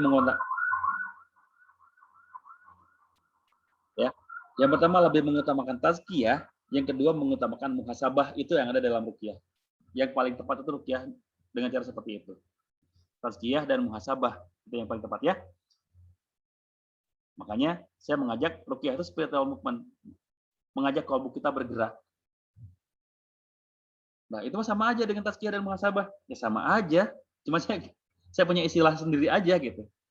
Bukan berarti saya membuat cara ruqyah, teknik ruqyah yang baru ya, bukan. Tapi saya punya istilah sendiri saja untuk teknik ruqyah yang saya gunakan gitu. Walaupun pada pelaksanaannya sama-sama aja, sama mengajak kita kepada kebaikan, mengajak kita kepada peningkatan ibadah gitu ya. Sama aja, cuma saya menamain aja ini spiritual movement gitu. Nanti kalau Bapak Ibu semuanya menamainya dengan lain, ya silakan aja. Toh ini juga nggak dipatenkan kok gitu ya. Dan emang nggak perlu dipatenkan gitu. Jadi tadi ya ada ciri-ciri ruqyah yang ciri-ciri gangguan yang sudah disampaikan. Coba dirasakan oleh Bapak Ibu semuanya. Ada nggak yang dirasakan oleh Bapak Ibu semuanya? Gitu. Ada nggak ciri-ciri tadi dirasakan oleh Bapak Ibu semuanya? Ya. Terus yang selanjutnya,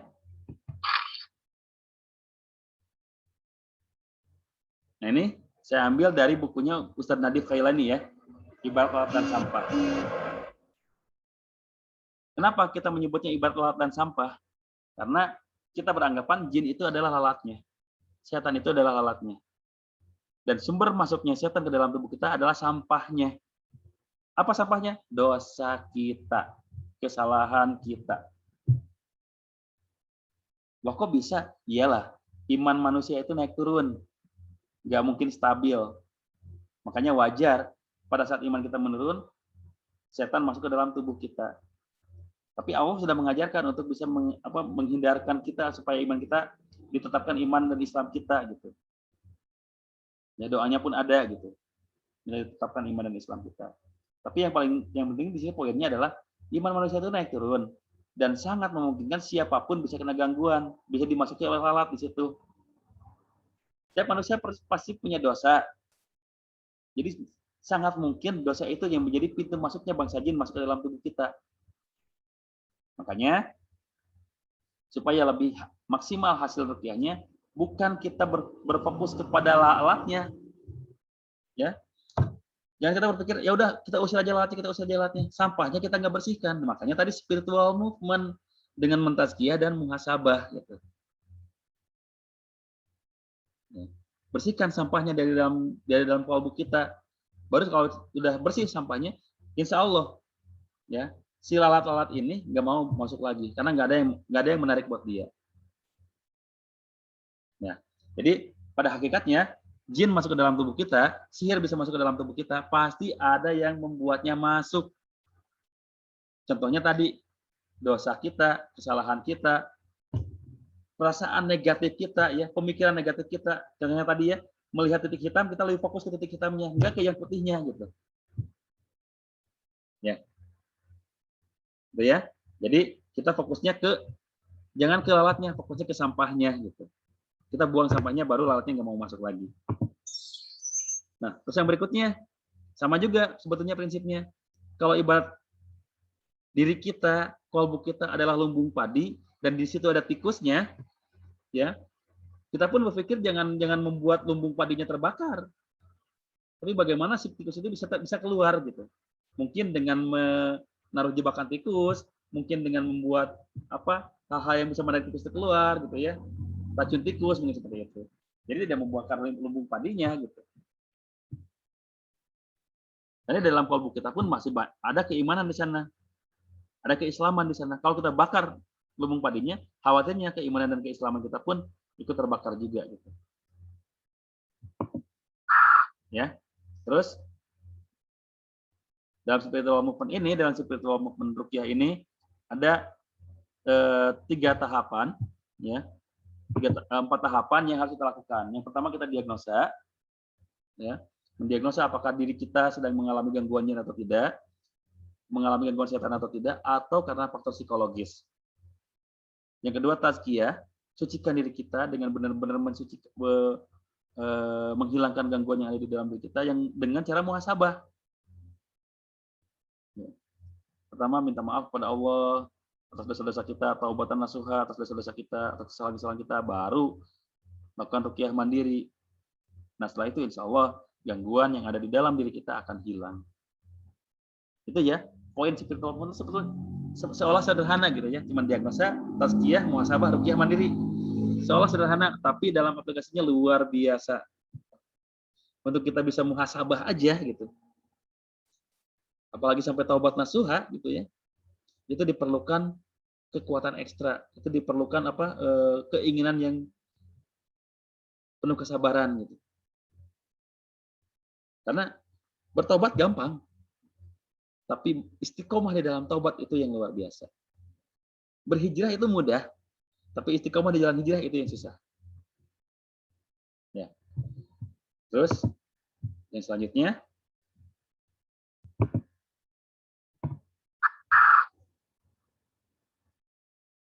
karena dalam menggapai ruqyah ini ibarat mengurai benang kusut ya. Jadi kita nggak tahu di mana sebetulnya kesalahan kita. Kita nggak tahu di mana sumber masuknya gangguan itu datang kepada kita. Jadi ibarat mengurai benang kusut. Tapi insya Allah dengan kesabaran kita tadi ya, dengan kita istiqomah tadi, continue ya, insya Allah nggak akan susah. Selanjutnya,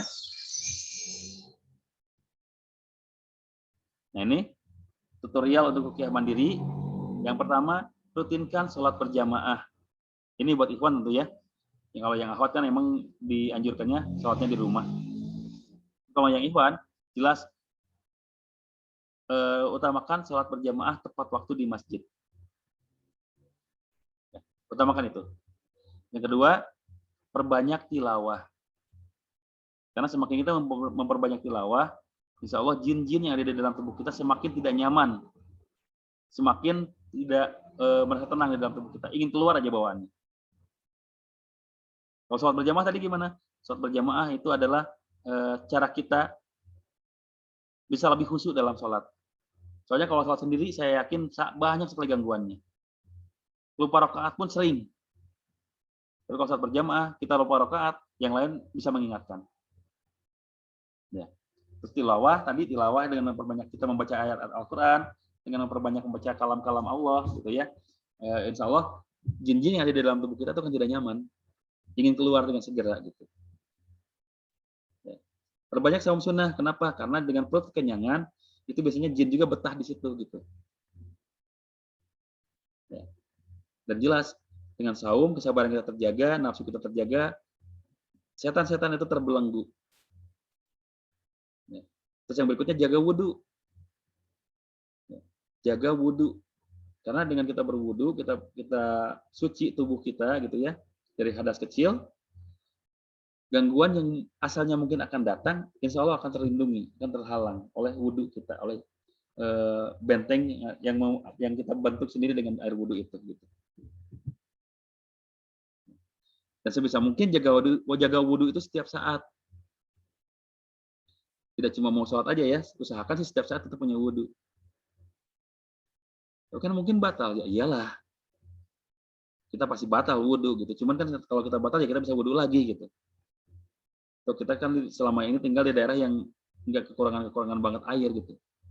Kalaupun kekurangan air ya kita bisa tayamum gitu kan.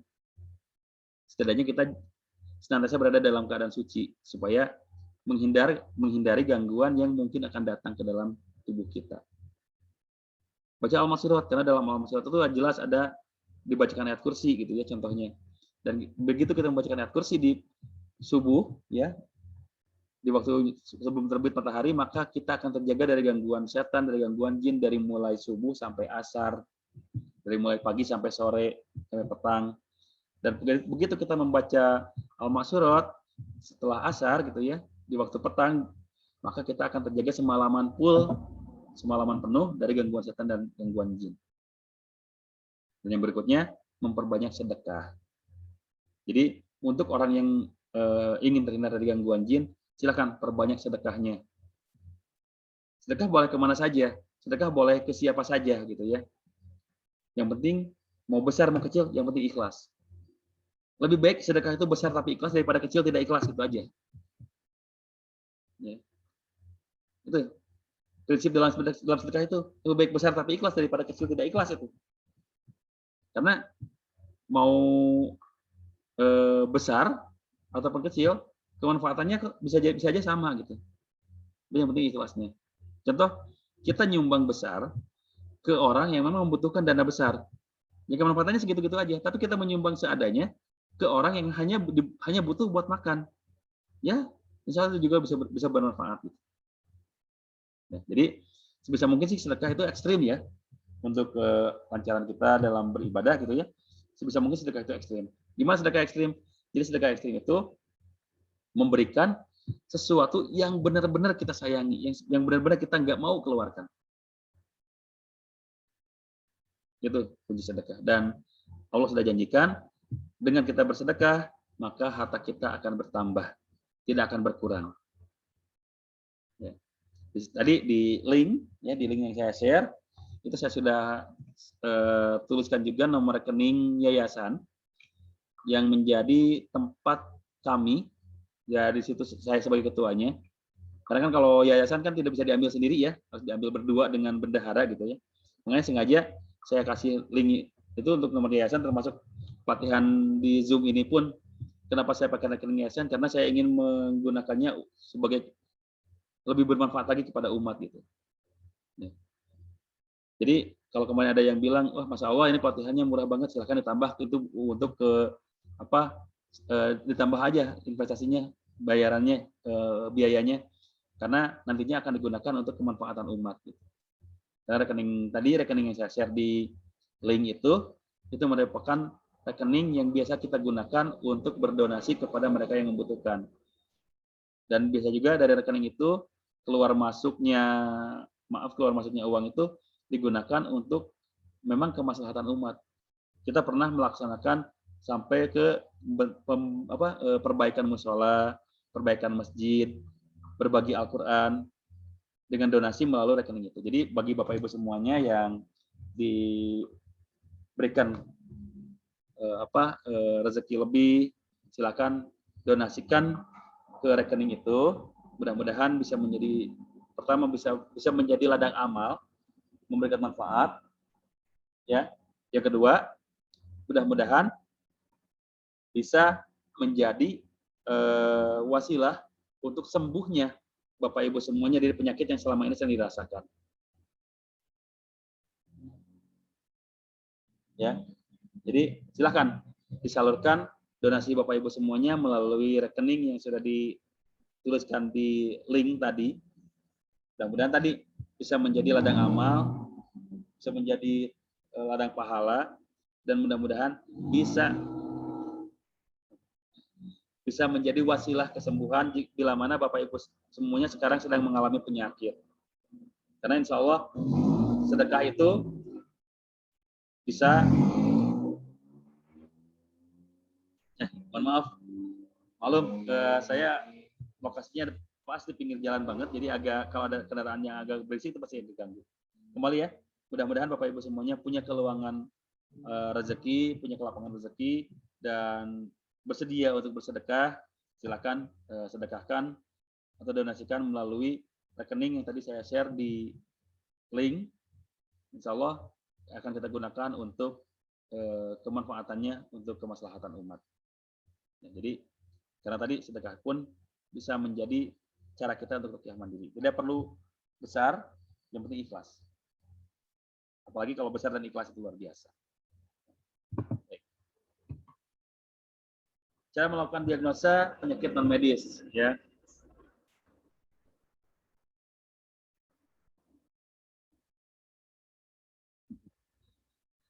Cara melakukan diagnosa penyakit non medis kepada pasien ini ya, kepada pasien. Pertama, sebaiknya kita punya wudhu, baik terapis ataupun pasiennya. Kenapa? Untuk menghindari adanya gangguan yang kena kepada kita.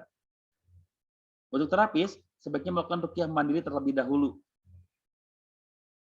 Ya. Jadi, sebaiknya kita memiliki penjagaan dengan terapi ruqyah mandiri pada diri kita. Terus kondisikan tempat untuk melakukan dan peralatannya sudah dipersiapkan semuanya. Kalau misalkan kita mau meruqyah pasien di rumahnya, mungkin persiapkan di rumahnya itu ruangannya yang memungkinkan, tidak terlalu sempit, tidak terlalu sumpah gitu ya, udaranya cukup, penerangannya cukup juga gitu. Dan kalau memang disaksikan oleh keluarganya, tidak terlalu berdempetan juga gitu. Jadi leluasa gitu. Dikhawatirkan apa? Dikhawatirkan ada reaksi-reaksi yang ekstrim. Ya. Terus kondisikan pasien dalam keadaan ikhlas, khusyuk, dan konsentrasi. Itu yang paling penting. Pasien itu harus ikhlas dulu ya. Ada nyamuk. Pasien itu harus ikhlas dulu. Ikhlas itu apa? Ikhlas itu menyerahkan semuanya kepada Allah. Harus ikhlas dulu pasiennya. Kemudian khusyuk dan konsentrasi. Kemudian lakukan muqaddimah kepada secara bersama-sama dengan membacakan ta'awudz, istighfar, syahadat, sholawat, dan doa perlindungan. Itu bacakan sama-sama antara kita sebagai terapis dan pasiennya. Ya. Baru kita lakukan ruqyahnya. Setelah dilakukan tadi ya, setelah dilakukan muqaddimah, kita lakukan ruqyahnya. Ini ruqyahnya bagian dari diagnosa ya. Jadi kita meruqyah itu bukan berarti kita bisa sedang menyembuhkan, sedang mengobati, bukan berarti seperti itu juga, tapi kita pertama-tama kita mendiagnosa terlebih dahulu. Tapi mendiagnosanya dengan langsung melakukan terapi ruqyah. Karena nanti dari reaksi bisa dilihat. Ya, bisa dilihat gitu ya. Yang pertama, jika reaksi pasien sampai kesurupan ekstrim, mungkin ada faktor sihir. Karena kalau misalkan ada faktor sihir, itu reaksi pasien itu tidak bisa dikendalikan. Karena yang bereaksi itu bukan dia gitu. Tapi sihir, jin yang menjadi media sihirnya gitu. Makanya reaksinya pun tidak bisa dikendalikan. Ya. Terus jika reaksi pasien hanya dipengaruhi anggota tubuhnya saja, tapi malah dalam kondisi sadar, kemungkinan ada gangguan jin akibat kesalahan di masa lalunya. Contoh, saya pernah meruqyah orang yang tangannya aja bergetar. Pada tidur tangannya aja bergetar, tapi dia sadar, Pak ini kenapa ya? Pak ini kenapa ya tangan saya nggak bisa berhenti? Oke, saya hentikan ruqyahnya, berhenti juga reaksinya. Saya tanya ke orangnya, maaf, apakah sebelumnya dulu tangan kamu ini pernah melakukan dosa apa? Ya, saya pernah mengambil sesuatu yang bukan hak saya. Pernah mencuri lah dalam tanda kutip. Oh, iya. Kalau seperti itu caranya, pantas jinnya masuk ke tangan. Pantas setannya masuk ke tangan. Terus bagaimana? Sekarang taubat. Taubat nasuha, dan ingat, taubat nasuha itu tidak dilakukan lagi. Oh iya, taubat, minta maaf, beristighfar sebanyak-banyaknya pada saat di ruangan terapi ruqyah itu. Setelah itu, alhamdulillah tidak lagi terasa katanya. Sekarang tidak lagi terasa, dan alhamdulillah tidak pernah lagi sekarang.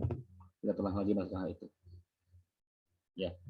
Terus yang ketiga, jika reaksi pasien hanya menangis saat diruqyah, kemungkinan adanya gangguan akibat rasa sedih atau kecewa yang terlalu di masa lalunya. Dalam kondisi ini, ruqyah boleh dihentikan kemudian dilanjutkan dengan konseling berupa motivasi. Ya. Saya pernah meruqyah orang perempuan yang diruqyah pada saat diruqyah nangis terus. Gak berhenti-berhenti, bahkan nangisnya tuh ekstrim, keras banget nangisnya itu, kenceng. Ya, saya tanya, Mbak, maaf, Mbak tadi begitu saya ruqyah, Mbak mendengar bacaan saya? Iya Pak, saya dengar. Oke. Sadar kan? Iya. Tapi kenapa Mbak nangis? Saya nggak tahu. Mbak jujur. Mbak pernah mengalami kesedihan sedalam apa? Pernah sedih banget Pak. Kenapa? Saya pernah diperkosa oleh pacar saya. Oke, berarti itu gangguannya Mbak. Mbak bukan karena gangguan sihir, bukan karena gangguan jin, tapi Mbak mengalami gangguan psikologis yang disebut dengan histeria. Ya, jadi nangis secara histeris gitu. Baru saya hentikan ruqyahnya, saya akhirnya berikan motivasi dengan konseling berupa motivasi. Ya, sama konselnya gini, Mbak, yang terjadi itu memang sudah terjadi, nggak bisa kita ulangi dan nggak bisa kita larang. Dan mungkin kejadian itu pun karena kesalahan Mbak juga, karena Mbak pacaran waktu itu. Tapi ya bagaimanapun Mbak sudah menyadari itu, Mbak mau sekarang mau bertaubat, silahkan taubati, istighfar, minta maaf kepada Allah atas dosa-dosanya, dan karena kejadiannya sudah terjadi, Mbak maafkan orang tersebut. Bagaimana saya bisa memaafkan orang itu? Kelakuannya sudah sangat merugikan. Iya, karena yang terjadi kepada Mbak itu pasti atas izin Allah. Makanya maafkan orang tersebut. Tapi hukum tetap dijalankan, Mbak. Kenapa? Kalau Mbak tidak melakukan tindakan hukum, khawatirnya orang tersebut melakukan kesalahan yang sama kepada orang lain. Dikhawatirkan jatuh korban kepada orang lainnya. Ya, makanya tetap laksanakan hukum. Oh iya, baru seperti itu insya Allah bisa diteruskan. Ya, jadi kalau pasien reaksinya hanya menangis, mungkin ada kesedihan, kekecewaan di masa lalu yang terlalu dalam dia ingat-ingat. Terus kalau jika pasiennya mengeram, amarah, kemungkinan gangguannya akibat kemarahan atau dendam yang berlarut-larut, ya gitu ya. Jadi kalau yang sedih tadi mungkin karena kesedihan di masa lalu, kalau yang nangis ya, kalau yang sampai ngeram gitu ya, mengeram gitu, kemungkinan itu akibat dari kemarahan, emosi di masa lalu yang tidak terlampiaskan. Terus jika pasien tidak bereaksi apa-apa, tapi terasa panas, pegal, sakit atau berat beberapa anggota badan, kemungkinan pasien tersebut terkena ain dan ini diteruskan dengan mandi ain. Mandi ain itu seperti apa? Mandi air wudhu orang yang mengirimkan ainnya, ya, dan dibacakan ruqyah, terus air wudhunya itu pakai mandi. Nah nanti untuk terapi mandi ain saya akan coba share ya di lain waktu karena sekarang terlalu malam nggak mungkin juga bisa diteruskan gitu ya. Terus apapun reaksinya maka memberikan tausiah dan tazkiyah nafs kepada pasien adalah yang terbaik. Ya. Terus jika reaksi pasien semakin ekstrim, sadarkan. Jadi kita jangan lama-lama membiarkan pasien dalam kondisi kesurupan, kasihan. Sadarkan dengan memanggil namanya kemudian beristighfar. Untuk menyadarkan pasien boleh dengan meminumkan air, madu, habatus sauda, mengoleskan zaitun atau bahkan menembakkan es batu pada wajah pasien. Ya. Setelah sadar, ajak komunikasi mengenai sumber gangguan dan ajak pasien mengucapkan hamdalah sebagai syukur kepada Allah. Ya. Itu mungkin untuk malam hari ini karena mungkin udah terlalu malam juga. Tadi memang kita akan ada yang namanya ruqyah secara online. Ya, tapi sebelum saya membacakan ruqyah secara online, ya Kang Ari jadi ingat Simba itu, ya, memang ya, emang yang saya ceritakan itu gitu. Oke, memang sekarang kita akan ada ruqyah secara online. Nah, sekarang pertanyaannya Bapak Ibu siap untuk melakukan ruqyah online? Kalau siap, silakan angkat tangannya, siap gitu ya. Kalau yang siap untuk ruqyah online silakan. Oke. Coba yang lain yang di off kan videonya, siap nggak nih? Di on kan videonya boleh? Oke. Oke, siap ya. Oke, kalau memang siap untuk melakukan ruqyah online, saya mungkin nggak lama-lama ya untuk ruqyah online-nya, khawatir kalau ada reaksi udah malam. Jadi saya akan ruqyah beberapa ayat saja, dan silakan Bapak Ibu semuanya rasakan yang ada di dalam diri kita, apakah diri kita ada gangguan atau tidak. Kalau memang ada gangguan, silahkan kedepannya lakukan ruqyah mandiri. Ya. Karena ruqyah mandiri, sekali lagi saya bilang, ruqyah mandiri adalah terapi ruqyah yang paling baik. Ya, baik. Bapak Ibu semuanya, kembali lagi saya ingatkan, salah satu jalan untuk kesembuhan adalah bersedekah. Jadi bagi Bapak Ibu semuanya yang ingin meraih kesembuhan secara paripurna dengan cara bersedekah, tadi saya sudah share link untuk bersedekahnya. Kami dari Yayasan Rumah Tarbiyah Indonesia menunggu sekali uluran tangan dari Bapak Ibu semuanya untuk bersedekah, dan insya Allah akan kami salurkan kepada mereka yang membutuhkan. Baik, untuk terapi ruqyah kita sama-sama membacakan mukadimahnya, yaitu dengan membaca ta'awudz, istighfar, syahadat, sholawat, dan doa perlindungan. Mari kita sama-sama bacakan itu. A'udzu billahi minasyaitonir rajim. Bismillahirrahmanirrahim. A'udzu billahi minasyaitonir rajim. Bismillahirrahmanirrahim. A'udzu billahi minasyaitonir rajim. Bismillahirrahmanirrahim. Astaghfirullahalazim. Astaghfirullahalazim. Astaghfirullahalazim. Alladzi la ilaha illa huwal hayyul qayyum wa atubu ilaih. Asyhadu an la ilaha illallah wa asyhadu anna Muhammadar Rasulullah. Asyhadu an la ilaha illallah wa asyhadu anna Muhammadar Rasulullah. Asyhadu an la ilaha illallah wa asyhadu anna Muhammadar Rasulullah. Allahumma shalli ala sayyidina Muhammad wa ala ali sayyidina Muhammad.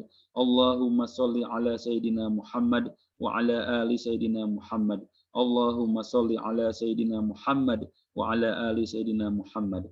Hasbunallah wa ni'mal wakil. Ni'mal maula wa ni'man nasyir. La haula wa la quwwata illa billahil aliyyil azim. Baik Bapak Ibu semuanya, sekarang silakan pejamkan matanya, khusyuk, konsentrasi dengarkan bacaan saya.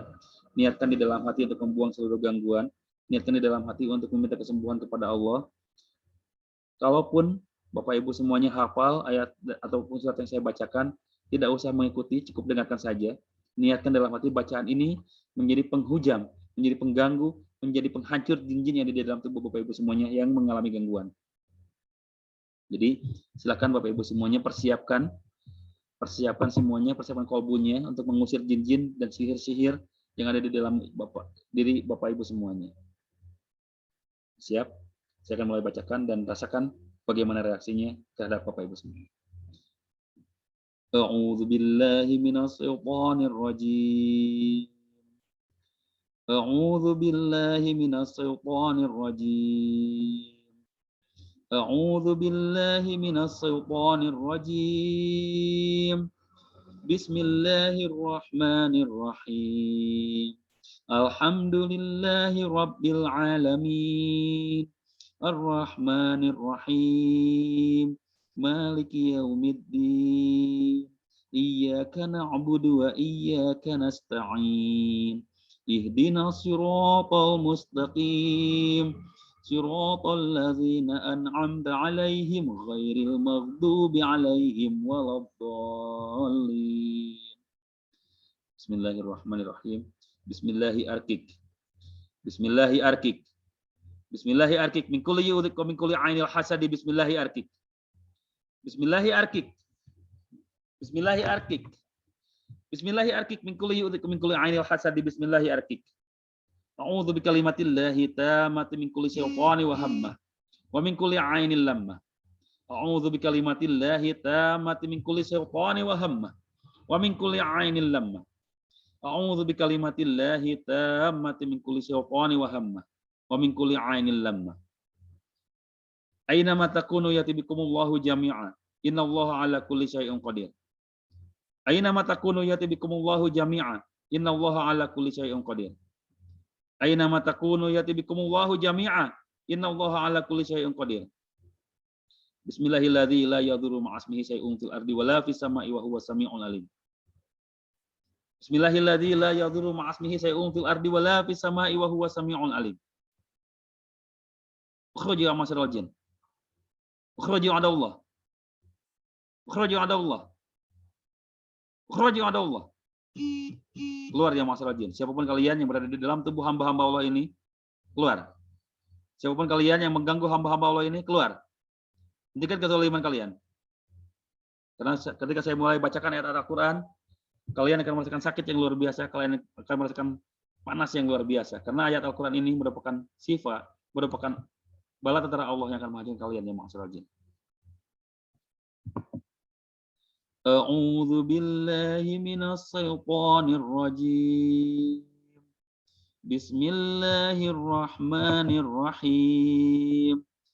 Alhamdulillahi rabbil alamin. Ar-Rahmanir Rahim. Maliki yaumiddin. Iyyaka na'budu wa iyyaka nasta'in. Ihdinas siratal mustaqim. Siratal ladzina an'amta 'alaihim ghairil maghdubi 'alaihim waladdallin. Bismillahirrahmanirrahim. Alif lam mim. Dzalikal kitabu la raiba fihi hudan lil muttaqin. Alladzina yu'minuna bil ghaibi wa yuqimuna sholata wa mimma razaqnahum yunfiqun. وَالَّذِينَ يُؤْمِنُونَ بِمَا أُنْزِلَ إِلَيْكَ وَمَا أُنْزِلَ مِنْ قَبْلِكَ وَبِالْآخِرَةِ هُمْ يُوقِنُونَ أُولَئِكَ عَلَى هُدًى مِنْ رَبِّهِمْ وَأُولَئِكَ هُمُ الْمُفْلِحُونَ وَاتَّبَعُوا مَا تَتْلُو الشَّيَاطِينُ عَلَى مُلْكِ سُلَيْمَانَ وَمَا كَفَرَ سُلَيْمَانُ وَلَكِنَّ الشَّيَاطِينَ كَفَرُوا يُعَلِّمُونَ النَّاسَ السِّحْرَ وَمَا أُنْزِلَ عَلَى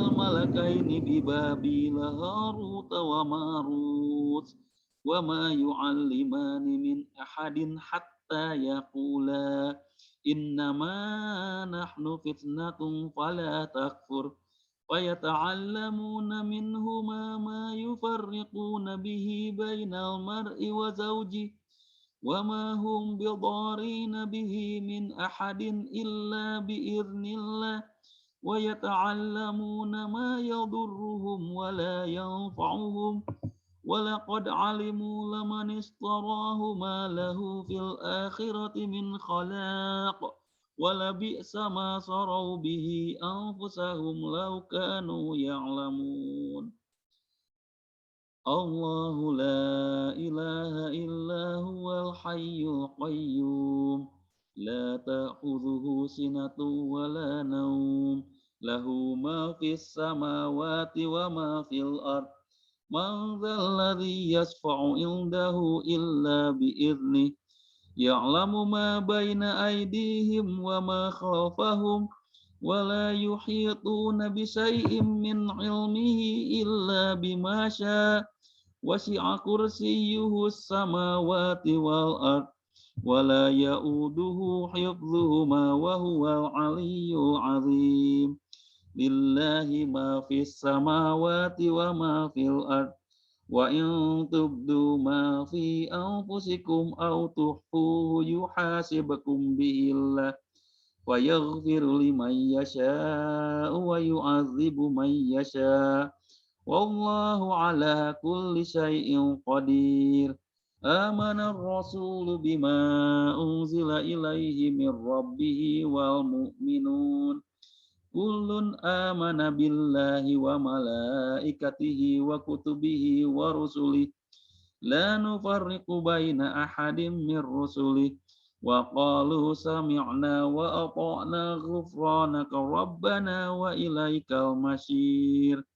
La yukallifullahu nafsan illa wus'aha laha ma kasabat wa 'alaiha maktasabat.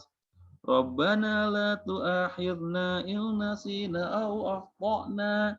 Rabbana wa la tahmil 'alaina isran kama hamaltahu 'alal ladzina min qablina. Rabbana wa la tuhammilna ma la taqata lana bih. Wa'fu 'anna waghfir lana warhamna anta maulana fansurna 'alal qaumil kafirin. Bismillahirrahmanirrahim. Aynama takunu yati bikumullahu jami'a. Innallaha 'ala kulli syai'in qadir. Alhamdulillahirabbil alamin. Alhamdulillahirabbil alamin. Alhamdulillahirabbil alamin. Alhamdulillah Bapak Ibu semuanya. Mudah-mudahan proses ruqyah yang singkat ini bisa bermanfaat bagi kita semuanya. Mudah-mudahan bisa menjadi wasilah terkabulnya doa kita semuanya. Mudah-mudahan bisa menjadi wasilah disembuhkannya penyakit kita semuanya. Baik Bapak Ibu semuanya, di antara semuanya siapa nih yang begitu dibacakan ayat-ayat ruqyah barusan, ada yang bereaksi? Coba dituliskan di chat kalau ada yang bereaksi. Ya, saya ingin tahu dengan metode online seperti ini apakah reaksinya sama dengan metode offline biasa? Silakan. Kalau ada yang merasa bereaksi pada saat di ruqyah barusan, silakan ditulis. Oke, berarti nggak ada, alhamdulillah. Yang lain barangkali ada yang mengalami reaksi mengantuk, ya mungkin karena udah malam ya. Tapi dengan dibacakannya ayat ruqyah barusan menjadi lebih mengantuk ya, karena memang setan dari golongan jin tidak mau kita mendengarkan ayat ruqyah. Tidak mau kita diperdengarkan ayat Al-Quran. Bu Hamimah badannya lebih panas, Masya Allah. Mudah-mudahan itu pertanda positif bahwa jin yang ada di dalam tubuhnya merasakan ketidaknyamanan begitu dibacakan ayat Al-Quran. Dan mudah-mudahan semakin tidak nyaman, semakin bisa keluar, semakin rela untuk pergi meninggalkan tubuh kita semua, terutama tubuh yang merasakannya tadi ya. Baik, yang lainnya, kalau tidak ada lagi, alhamdulillah, mudah-mudahan semuanya diberikan kesehatan paripurna, kesehatan yang maksimal oleh Allah. Kalaupun memang tidak ada reaksi sekarang, ya bukan berarti kita bisa lalai, ya bukan berarti kita bisa lalai bahwa kita tidak ada gangguan, mungkin saja karena tadi waktunya singkat, waktunya tidak tepat ya, sehingga tidak ada reaksi apa-apa. Tapi kalau misalkan lebih intens lagi ruqyahnya dengan Bapak Ibu ruqyah mandiri, insya Allah bisa lebih mendapatkan kesembuhan. Baik, itu saja, sudah 10:30 di sini, mungkin di Indonesia bagian tengah sudah jam 10:30, di Indonesia bagian timur sudah 11:30 sekarang ya. Jadi saya tidak bisa berlama-lama lagi, kasihan yang mau istirahat. Tapi yang paling jelas, mudah-mudahan pertemuan kita kali ini, materi kita kali ini, dan praktek ruqyah barusan yang dilaksanakan bisa memberikan manfaat. Sekali lagi buat Bapak Ibu semuanya yang mau berdonasi, mau berinfak, mau bersedekah kepada kegiatan amal kemanusiaan, kepada kegiatan yang memang ditujukan untuk membantu sesama, silakan donasinya kami tunggu di link, di nomor rekening yang disampaikan di link tadi, di rekening atas nama Yayasan Rumah Tarbiyah Indonesia. Baik, dari saya cukupkan sekian, mudah-mudahan ada manfaatnya. Sekali lagi, mari kita sama-sama tutup dengan membacakan doa kifaratul majlis. Bismillahirrahmanirrahim. Subhanakallahumma wa bihamdika asyhadu an la ilaha illa anta astaghfiruka wa atubu ilaik. Terima kasih. Wabillahi taufiq wa hidayah. Wassalamualaikum warahmatullahi wabarakatuh.